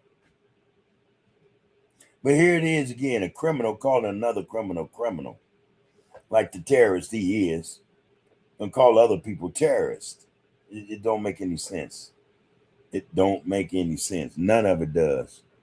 But yeah, a chomo. A chomo, man. It's just so much, man. I was reading on today. Did anybody catch the Mexican lady who's a Republican, by the way, from up north, California, upset about Cesar Chavez name being removed from buildings, schools, streets, and statues or likenesses of him being removed, right? She's super upset. She said it's everybody's fault but Cesar Chavez's fault. She's so upset, in fact, that she goes in on Martin Luther King and asks that why isn't the FBI, investigating him? Why haven't his name been removed from streets and buildings and da da da da da? And I'm like, damn, you could pretty much go find this stuff out, I'm trying to remember, somebody sent me that piece, but I saw it, and I think Roscoe sent me that, but I saw it, and I'm like, man, for real, this is Cesar Chavez. What does Martin Luther King have to do with any of this? He didn't rape girls. allegedly. Martin Luther King did not, there's no allegation of it, of him having sex with minors and shit, and and raping his employees and impregnating them. It made it kind of made my head spin. I said, okay, man, this is what we're dealing with. But again, it made me think of the broader issue. Having these so-called strategic alliances and coalitions with with people who don't respect us. This is why I think it's very imperative or important that we not only say B1, but we represent Black first for real, man, before anybody else. This is what we're up against. It messed me up to see that lady would do that. Tatted up, ex-chola. You can tell. Then come to find out, she's a criminal. Welfare fraud. I was like, man, get the hell out of here, man. Come on, man. See this what makes it all better. You people need to knock it off. And you MAGA. She was a June 6er, a Jan 6er. I mean, like, come on, man. Now, her people need to be on her neck. Coming to find out that she's a Republican, MAGA, a Jan 6er, ran for a Republican office, was endorsed by Republicans to run for a Republican seat. Well, where are her people on her neck? She part of the problem. She part of the ones that brought the people down on her own people. I don't know. Maybe she threw Martin under the bus or tried to get the onus of the burden off of her. I don't know. It made no sense. Martin Luther King, FBI investigated him. That's a fact. And not on that, but it's public information now. I don't know, man. These people, see, this is what we're up against, man. This is what we're up against. And this is why I say, and again, I know a few Mexicans, and hey, Latinos, they're all right. Individually. It's all respect. Chop it up, real cordial. But on a whole, I don't know, man. I know enough not to say let's join. Let's work together. I know enough not to do that. So I don't know, man. A lot in the news today, people. A whole bunch, and that was some of what I checked out. And again, I went to that whole piece. I couldn't believe it. Anyway, I digress. Yeah, B60 men, they're gonna call us domestic terrorists. That's a fact. Lisa Moore, what my sister up to? Hello, Queen. How's your day? Grand rising to you as well. You and yours. She say, hey, big brother, blessings to you and the family. Peace and love to the kings and queens in the chat. B1 is, and it does mean Black first. That's how we should represent it, y'all. Unapologetically. Yes, they are global essayers, Yeah. Yeah, man. Whole lot of them people. Ross says, man, Bub, I didn't give a word for the day yesterday. All right, nonetheless, it's good. So that's 2 words. All right, I wrote that one down. Well, consequences is a word I'm sure each and every one of us should be familiar with. We didn't have to study or memorize that one too much or for too long, because I'm pretty sure a lot of us have had to suffer or, go through some form or set of consequences. We've had consequences based upon the decisions, actions, things that we have done. Some are good, some are bad. Consequences are not always bad, but I'm pretty sure the majority of us got to know the word consequences. All right. They are, I think, sadly, a part of our lives every day. There are consequences, but some are good. Some are good. And the other one was uh, hermeneutics. Hermeneutics. I think that was what it was. Now I got to go look that one up, man. Make sure. Yep. Hermeneutics. Got you. All right. Yeah, appreciate them words for the day, man. We're gonna have one tomorrow. I'm pretty sure it's gonna be uh one for us to remember. The consequences for not for no for consequences, y'all. Alonzo said slavery was all the European countries, all the European countries participated in slavery, yeah, in some form or fashion. No doubt about that, people. I'm actually in my head, I'm trying to, come up with a European country that did not participate in that peculiar institution. Can't come up with one. I want to say Austria.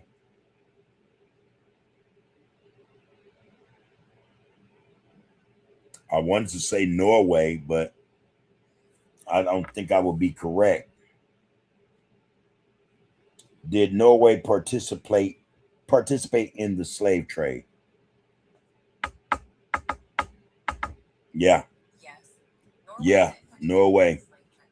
Cold people.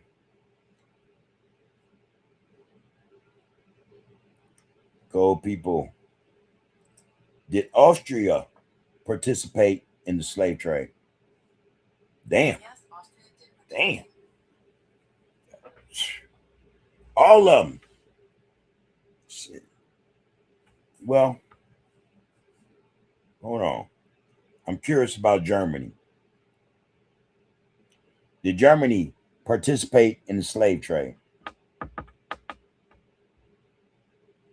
There it is. There it is. And there we have it, people. Cold thing, man. Every one of them. Alonzo said it. Slavery was all the European countries. Well, that should have been a question. Let me see something.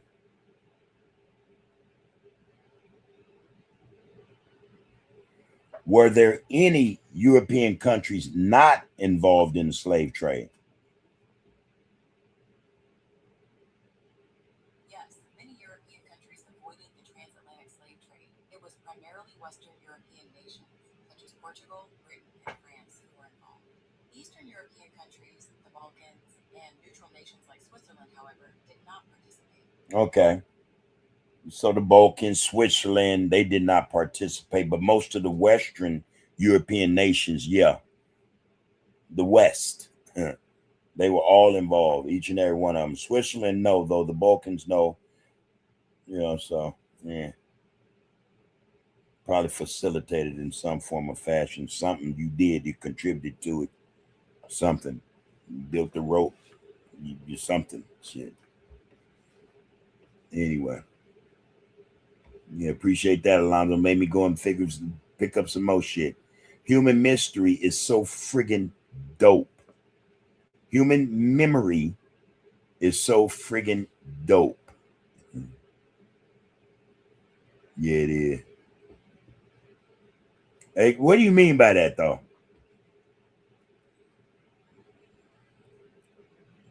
Right. Queen Nzinga said, yep, my people migrated here in the early 1940s.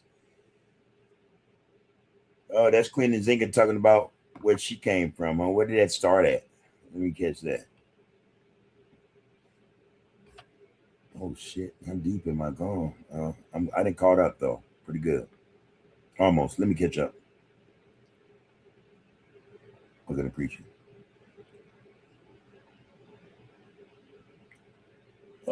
Thomasine and Bushrod. I got to remember that song. When I get off, I'm going to go watch that.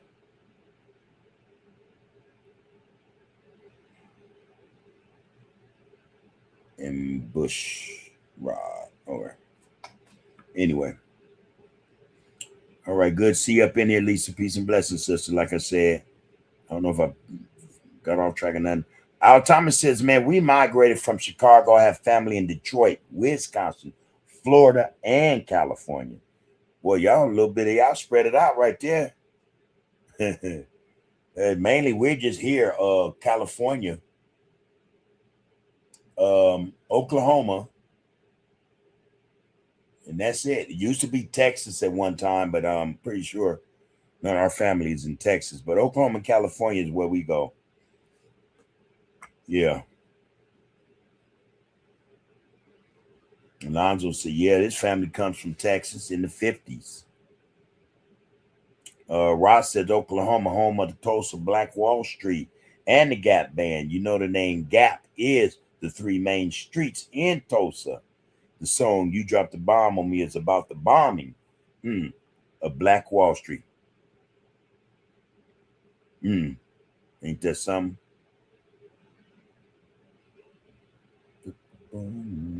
Folks said, man, I like the identity conversation because what makes us Black folk unique and hold on, I like the identity conversation because what makes us Black folk unique and what is the best way to benefit from it? Communities, states, countries, or world. Yeah, that conversation I think is necessary. We don't get a lot of them on social media. You get them, but again, you got to. Sometimes, man, what trips me out is we have to go search, for those sites that's going to disseminate or give us information as much as well as education. They're not just readily there. You could go on YouTube, people, and then right there, some BS will pop up immediately. Like, bam, get you right in the face. But when you want to go and get something that's informative or, again, educational, historically, you got to search for it, You have to search for it. But to your point, though, Pope, identity is a good conversation, I think, man. Again, if we had that, like, just going back, the brother that came on last night, D-Mac or whatever, again, I think it was just a matter. It should have been, if anything, just identifying with the melanin. You know what I'm saying? That's it, man. Not tripping because they was tripping on me because they was African, and FBA and all this. Wait a minute, man. You have to take into account if we all are melanated, common sense. Not only that, but I think it offers an opportunity for conversation. I don't know what that conversation was like. I don't know if that, I don't know. Brother said what he said. In any respect, you either have a conversation that's civil, righteous, or you don't. But I don't think, I'm not going to carry it with me like that. I'm just not. And I'm going to take into account that I don't have to be in Africa to experience that from another melanated person, so that's why I thought that was whack at, anyway. But identity is something we should discuss more, or we should see more of on social media, way more than what we do, people. And I tell you that, it's hard to find it, so what I do is those sites I subscribe to in terms of their content, I go and see, if somebody, drops something in their link or whatever. And sometimes channels come up, when I'm looking at this, whatever the content is, is from that individual. Sometimes I get lucky, and oh shit, let me go check them out. But that's how that works, man. We need more of that though, especially in this get down.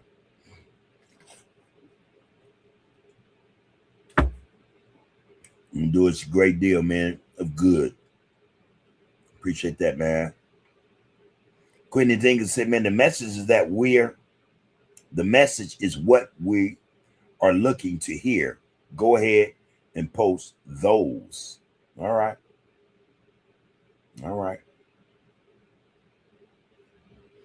Ross says Israel sold and made the chains in slavery, also owned and sold slaves. Read the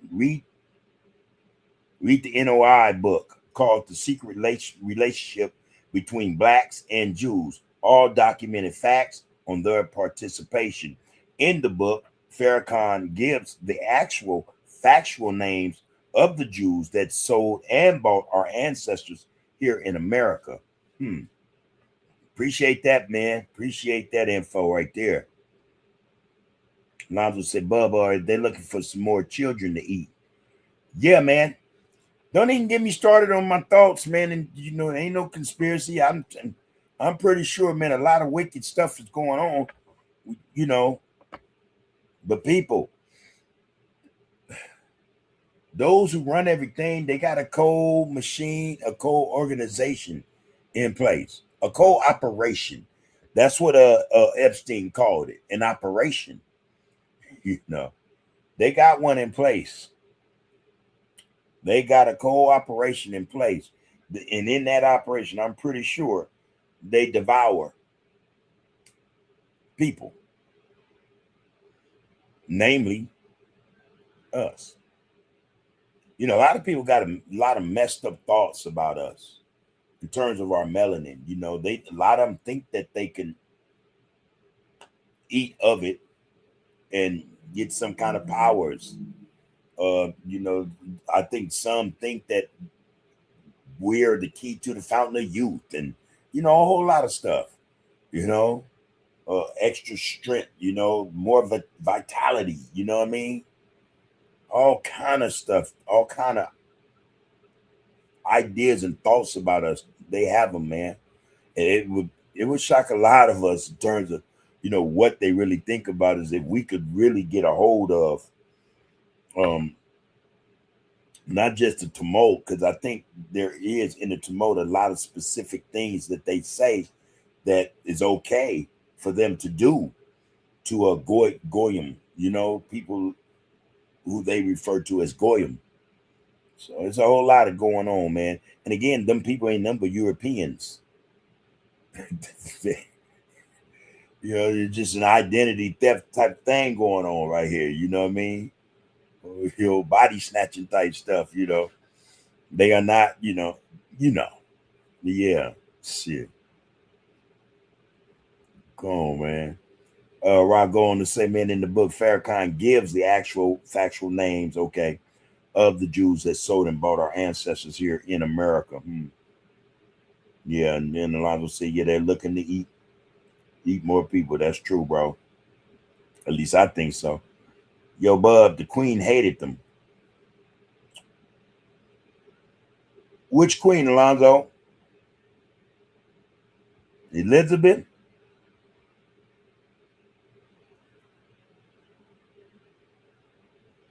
Which Queen?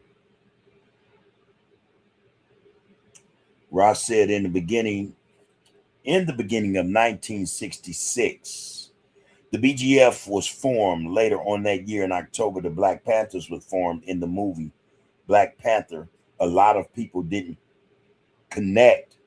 M'Baku, the gorilla, fought. Oh, I get what you mean on Black Panther in the movie. Okay. Let me read that again just to make sure I read that right. In the beginning of 1966, the BGF was formed. Later on that year in October, the Black Panthers was formed. In the movie Black Panther, had a lot of people. In the movie Black Panther, a lot of people didn't connect. M'Baku the gorilla fought. T'Challa. Yeah, yeah. I get it. I don't know if I did hear that though.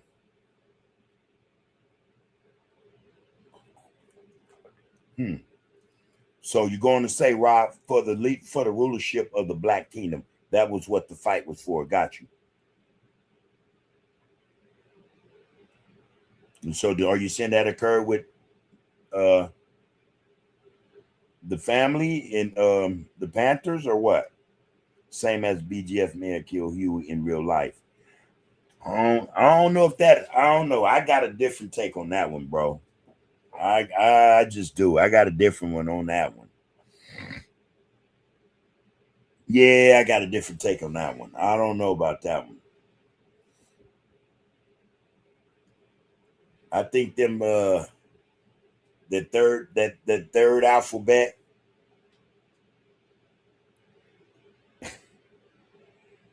You know, that third nine and first alphabet. I don't know, man. I don't know. Yeah.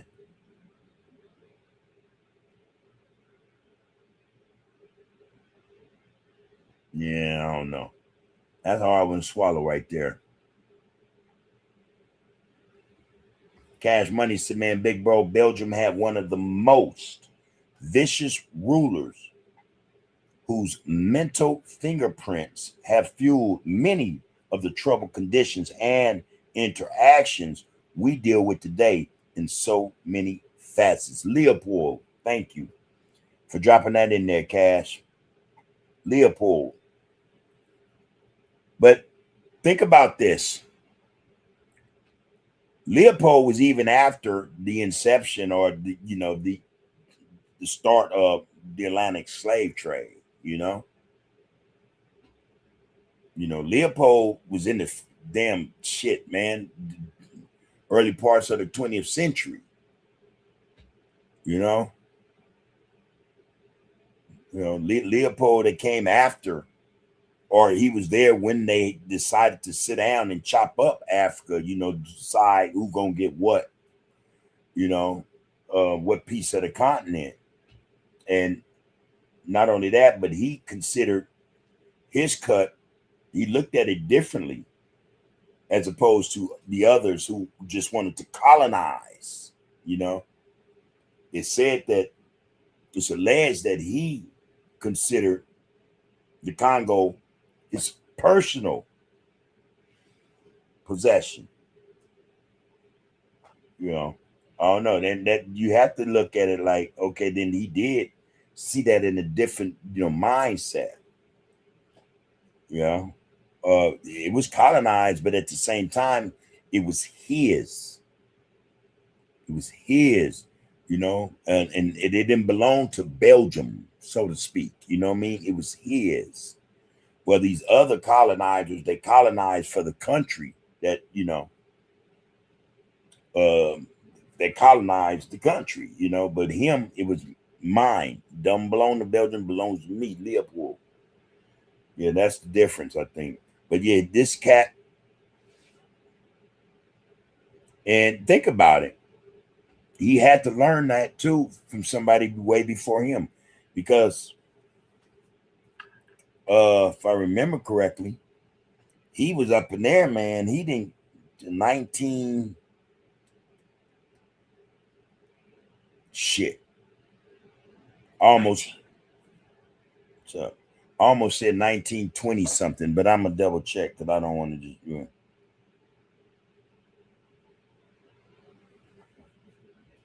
when did King Leopold's control of Belgian Congo end? Okay, so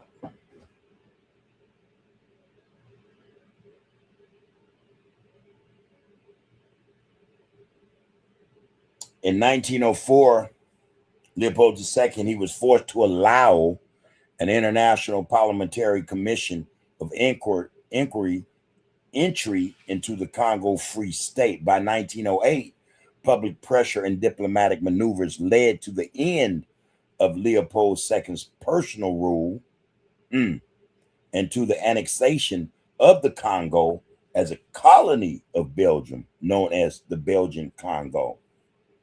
So it was no longer his personal property in 1908. 1908, all right?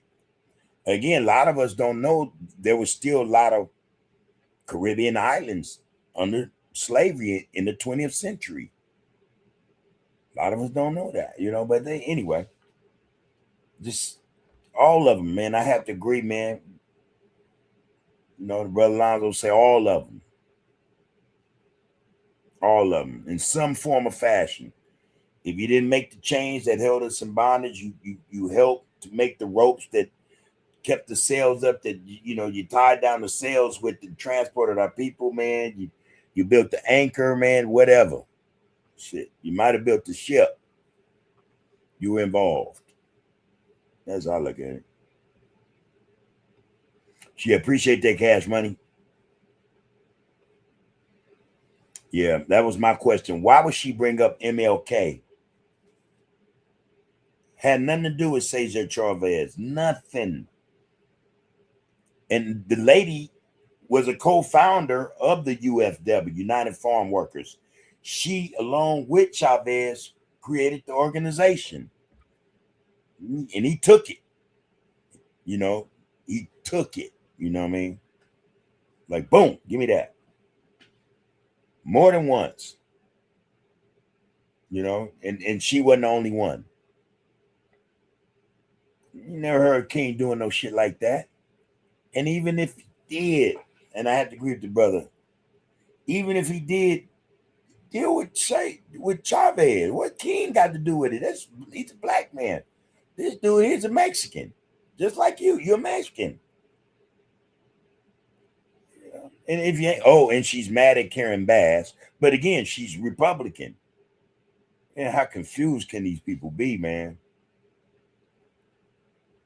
How confused can they be? And then the coldest thing again, and I don't know why I went back to that. A lot of them just relate to them. A lot of them just relate to them, So it's crazy, but it is. It is what it is. All right, so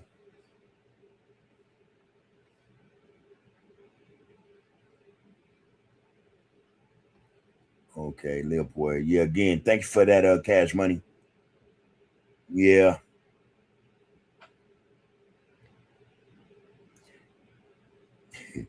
All right.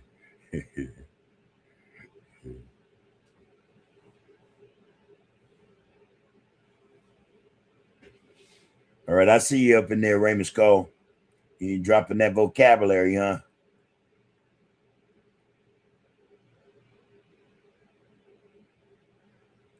Parsimonious. Okay, I'm trying to remember the definition. I don't even want to go. It's kind of like, I don't know, tightwad, stingy. I forget. I know the word though, but I forgot what the fuck it meaning.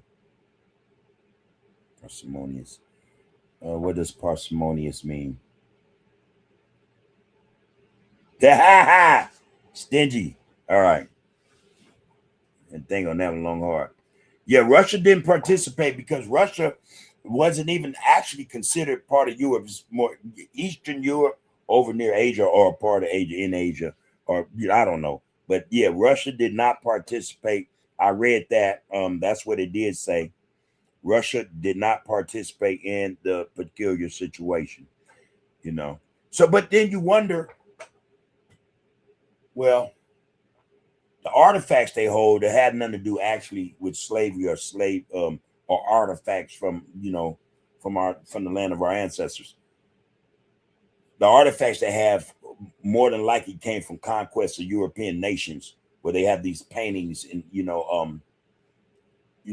all these things, these artifacts with black melanated royalty, deities, things of that nature. So I was gonna ask, well, how did they get that? And then they down on women. Those aren't artifacts. Those are, relics from, European, their history. Yeah. It's funny how they try to cover that up too. Funny. My wife watches all that stuff, the Victorian, the movies and series, documentaries about Europe, before it was enlightened and all this, and then right after it was enlightened, and how they cover up who some of these people really were, I got that from a lot of that I got from my wife in the documentaries she watches. Some of these so-called kings and queens back then. These dignitary, these dukes and earls, were black, were melanated people, what they want to call Moors or whatever, and some weren't even more. They were just, I don't know how they got there, but there they were, in seats of power, So I don't know. Again, Raymond Scott, good word, bro. Thank you for that, Alonzo. Yes, in their book, The Tumult, they say Jesus in hell burning in excitement. Yeah, it's just so funny, man. It's crazy. Well, not funny, but crazy, whatever. That they really, have a thing against Jesus, right? However, they're Zionists, and they don't really, let how the story goes. They supposedly had a lot to do with killing the man Jesus or whatever. But you have Christians, or nowadays, from what I understand, what I read recently, Christian Zionists. They're really starting to be out there. You're starting to hear more and more about them, who are aligned with Jewish Zionists, and you actually say, how's that possible? Why would that, I don't know. Why would they do that? A Christian Zionist, Zionists are not Christian. They supposed to worship, I think, Christ, and then why would you align yourself with somebody who actually they denounce Christ? It makes no sense, man. It makes no sense. But again, these are European posing as Jews,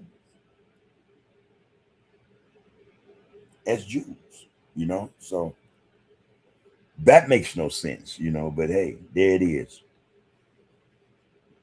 There it is. All right, y'all. I smell food. I'm hungry as hell. Let me read this. Ross says, remember Huey was supposed to send reinforcements for Jonathan when he was trying to break out George Jackson, his big brother, and didn't. BGF and BPP had a falling out about that. The BGF convicted Khan.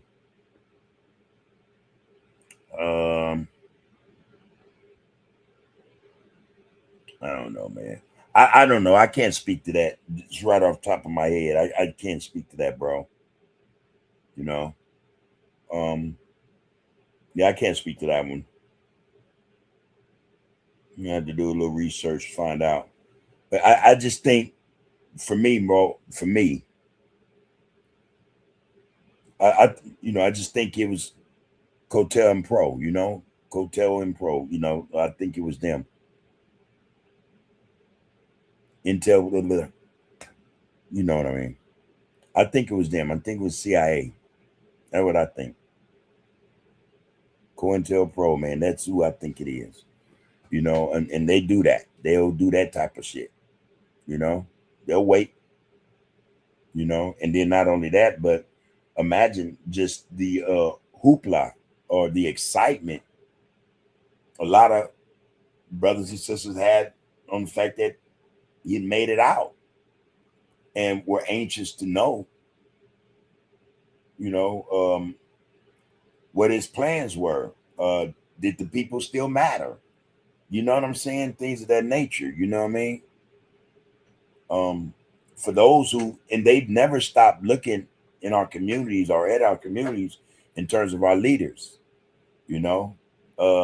I think even if one of our leaders said, hey, man, I renounce, whatever the case may be, it's not going to matter to them.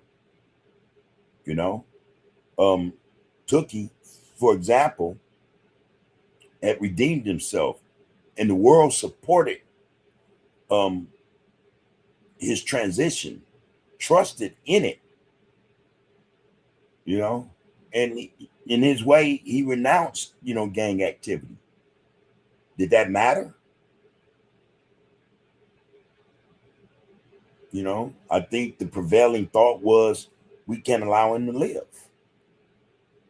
We cannot allow him to live, because the same way he was able to lead them to be destructive in that respect, he can do that if we allow him to live, to lead them to build positive, to destroy not themselves, but others. Why let him live? I don't know. I'm thinking in terms of Huey, the same applied. The same applied. It applied to King. Initially, King, people say what they want about him, and to some extent it's true, actually in a lot of ways bootlicking, just non-violent and let a lot of shit go that he shouldn't have. But when the reality hit him and he recognized that he'd been played, then he spoke out very loudly against the system. And they said, nah, can't let that happen. Same with Malcolm. They told us, they actually convinced a lot of us in terms of who killed Malcolm. I don't believe it for 1 minute that they killed Malcolm. And I don't mean they, the clear people. I mean, they, us, think the clear people did it, orchestrated it, needed that done, So I don't see Huey being no different. Certain brothers who are able to get out and hurry up and get out the way before they can come get him, or before they can get him, And for whatever reason, some made it, went back to Africa, man, and ended up dying a few years later, whatever. Assata Shakur, they were going to kill her. Just a matter of time, they were going to kill her. She was a figure. She was a powerhouse. In prison, she could have led. You know what I mean? I don't know, man. Shit. I think that they killed him. I do. I do. There's just too many rumors. Oh, he was on crack, and man, get out of here. You know what I mean? He's here, and you find his shoe way down there. Something went on. Something ain't right. But anyway, I don't think that they did that. My opinion in terms of that is that the government did that, because they always will. They always do. You can't allow threats to, exist the way that, in a way that could possibly change the way things are, They say it, and it's still part of their playbook. Edgar J. Hoover said it, they cannot allow no Messiah, perceived or otherwise, to influence the people. And they'll do away with us. Quick as spit. And then they'll make it look like something else. Oh, they're good at that. They did their own president that way. And told the people, told the mob, we're going to make it look like y'all did it. Don't worry, no one's going to fall. We'll get this guy, and we'll have one of the mob figures gun this guy down, for doing it. And everything is clear. That's just how they get down. Make something look like something that is not, And the whole time, it ain't nothing to do with the mob. Not at all. Them same people we were just talking about. All right. Shit. But anyway, yeah, man, I don't know. That was that would be a hard pill to swallow right there, bro. I don't know about that.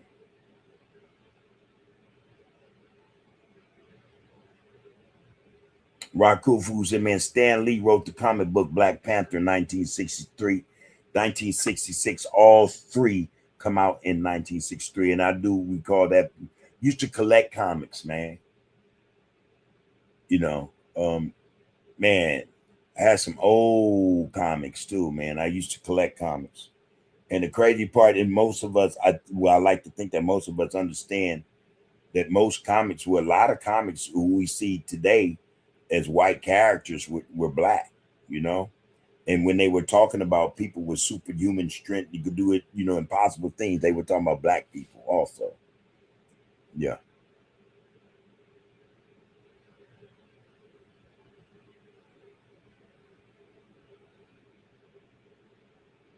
Yeah, I don't know, bro. Cash Money say European bloodlines, total wit. Yeah, yes, sir. Jonathan Jackson answers so Huey not Cup George Jackson. Said BGF was mad at Panthers for that. Rakufu said Jonathan Jackson, as a result of Huey not sending help to break out George, some say BGF was mad at Panthers for that. Yeah, I don't know, bro. I don't know. Polk said, man, I'm a noun man, bub. You had it right. What do you mean by that, Polk? I'm a noun man. I don't know. Lonzo said, yeah, boy, yo, bub, you could be cracking me up when you crack up funny as hell. Hey, man. Some of this shit, though, we were talking the other night. Sometimes we gotta create laughter, man. We gotta laugh, man, to stop from crying. But some of this stuff be funny. Some of this stuff be funny. And literally, y'all know, I got jokes, man. I tend, I got to be comfortable in my space, crack jokes, and just have a good time. You know, it's rare. It's rare. But I love to smile, man. I learned that about myself, man. I used to, for those that know, for a long time, I would always walk around with a scowl on my face, like, and people know. And I recall reading one time that people who do that, or um,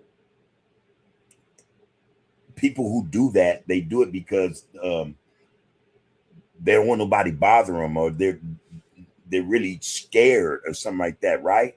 I'm like, what the hell? But I remember, and I knew that wasn't the case for me.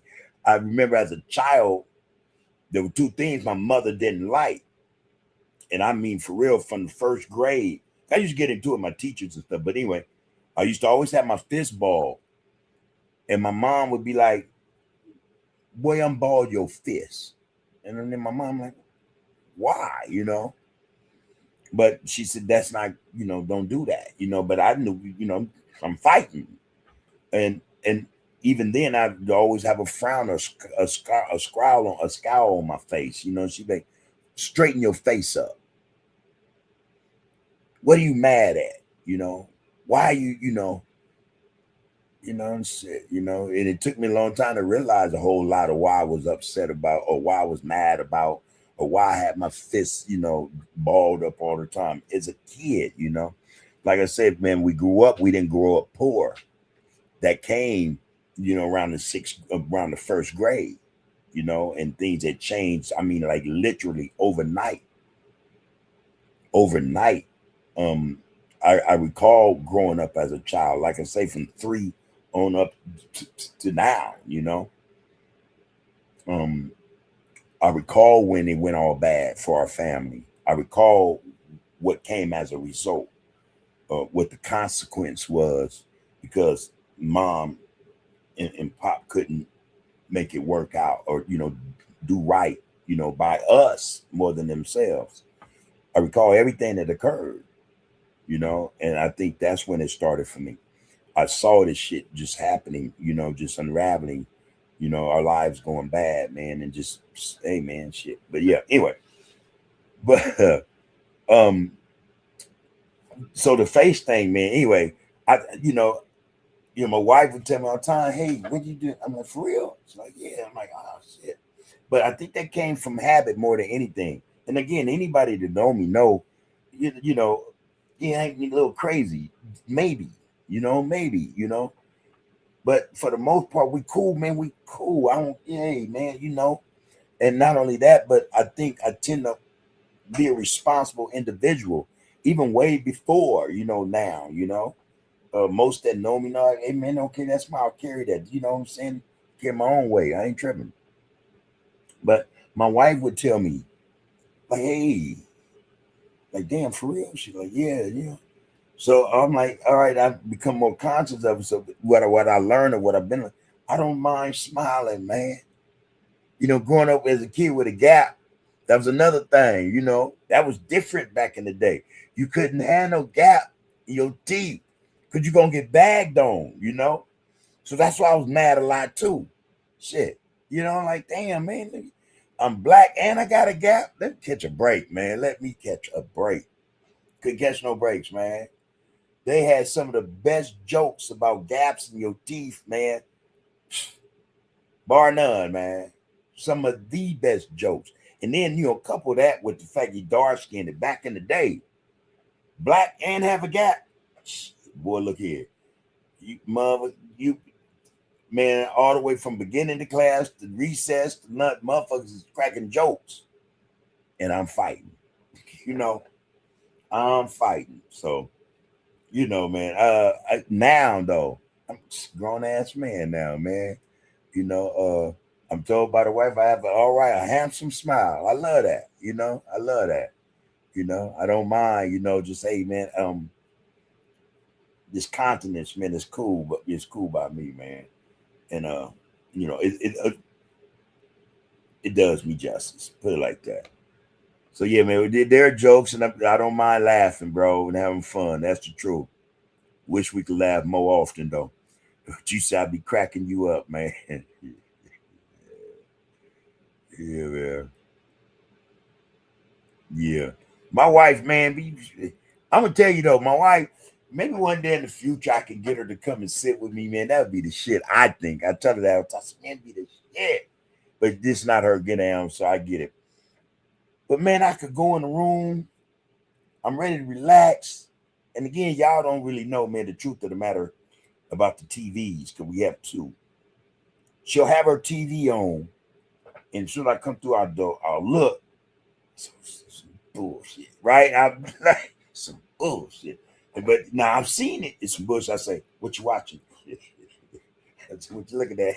Now, after I already said, oh, this is bullshit. I'm like, hey, what you watching? What's it? And she'll get to explain it, and she'll started having a funny look like, man, this is some crap, baby. I'm telling you that right now. Well, you got your TV turned? Yeah, I'm turning my TV on then. I'm bluffing because I don't even want to be bothering with my TV, man. I ain't gonna lie. I don't like bothering with that shit, So I share her stuff, man. But yeah, for the most part, I'll watch. Ultimately, I end up watching what she watched, and every now and then I'll complain. I'm like, damn, baby, this is some crap. I don't want to watch this, man. This movie, boo boo, And she'll cut me a break, But yeah, man. Yeah, man. Fat Rat Playboy, what it do, loved one? All right. Big Bub, shout out to you in the RGC, man. Fire ever forward. Or I know you want to say forever forward. Real spit, man. All right, Lil H Top as well. He say, Bub, what's the story behind that famous picture with you and the two homies on set day? LOL. They used it in all the Hoover documentaries. That was me and the loved one. Pocket and Moon, but brothers, they both rest in peace, man. That was like 92. Right far left. That's 92. 92? Yeah, I think it's around 92. Yeah, Manchester Park. We hanging out, I like I grew up knowing both of them brothers, man. And shout out to moms, man. Love moms. I tell you, moms, she did not like me. And she said out loud too. Ma, you say, get that black boy with him here, Donnie. I don't want that black boy in my yard. He got too much trouble. Oh my God, Mom, love Mom. Man. Yeah, man, that's what that is. Pocket and Moon, man. Yeah. Yep. Yeah, man. Fat Rat say, man, that's crazy. Synchronicity, man. I was just talking about the real price to establish the Crip glory, because there was never a fulfillment we can glorify righteously. Yeah, bro. That's crazy. Synchronicity, man. That's crazy synchronicity.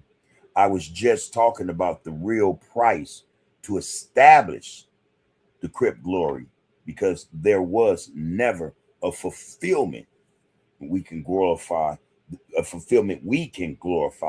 righteously. Yeah, There's a whole lot left on the table, Fat Rat. You know what I mean? A whole lot that's left on the table, bro.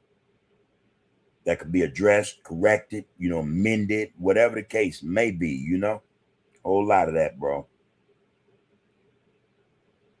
B60 said, like in the movie Goodfellas, the old guys had the meeting and the one says, why chance it? Yeah. All right, Chris, I see you, brother. Yeah, Lonzo, straighten your face up, boy. Hey, the coldest part about that now, you get a slap with that.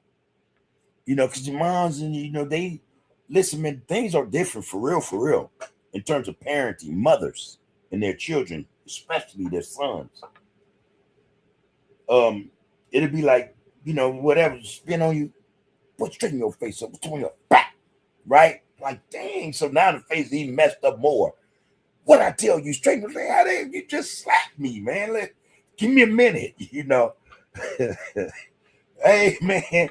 I mean, but that first slap, I had presence enough, sense enough. I give her about 10 feet, and now it's going to be a track meet. I probably pissed you off enough. We're going to whoop my ass. So you got to catch me now, but I be standing 10 feet away like, dang, what I do, Yeah, man, that was the days, man. Gotta love it. Gotta love it. Straighten your face up. Yeah, man. Me and my oldest brother were talking. Mac and my oldest brother were talking the other day about moms. So one night we chilling in the house, and we just start bagging on moms. And I BS you not, man. We bagged on her so hard she started crying, and I felt bad, but I started crying. Like, man, no, we gotta stop. We heard her feeling. We bagging on her though, man. It was fun. It wasn't malicious. We just bagging, And man, mom started crying, man. Golly. Miss my mama, man. Big with a big bottom lip. Big black with a big bottom lip. Yeah, I ain't never had that, man, but shoot, boy, that gap was enough. That gap was enough, man. I missed your last two comments. Hold on, my bad, bro. Okay, ultimately, it was the CIA. All right, Jonathan Jackson, as a result of Huey not sending help to break him out, sending help to break out George, some say BGF was mad at Panthers for that. Yeah, again, that's a strong possibility. That is a strong possibility. But in terms of, was that strong enough to make them want to keep, do that to Huey? I don't know. I can't speak on that one. And then you say, yeah, ultimately it was, the CIA. Yeah, no doubt about that one, though. That one I concede, and we're on the same page on that one for sure. Yeah. Hey, Fat Rat, I figured that's what you meant, and you honed in on what I said. Appreciate that, man. That be the case though with a lot of us, and damn, man, it's crazy. Somebody just asked about TS last night, and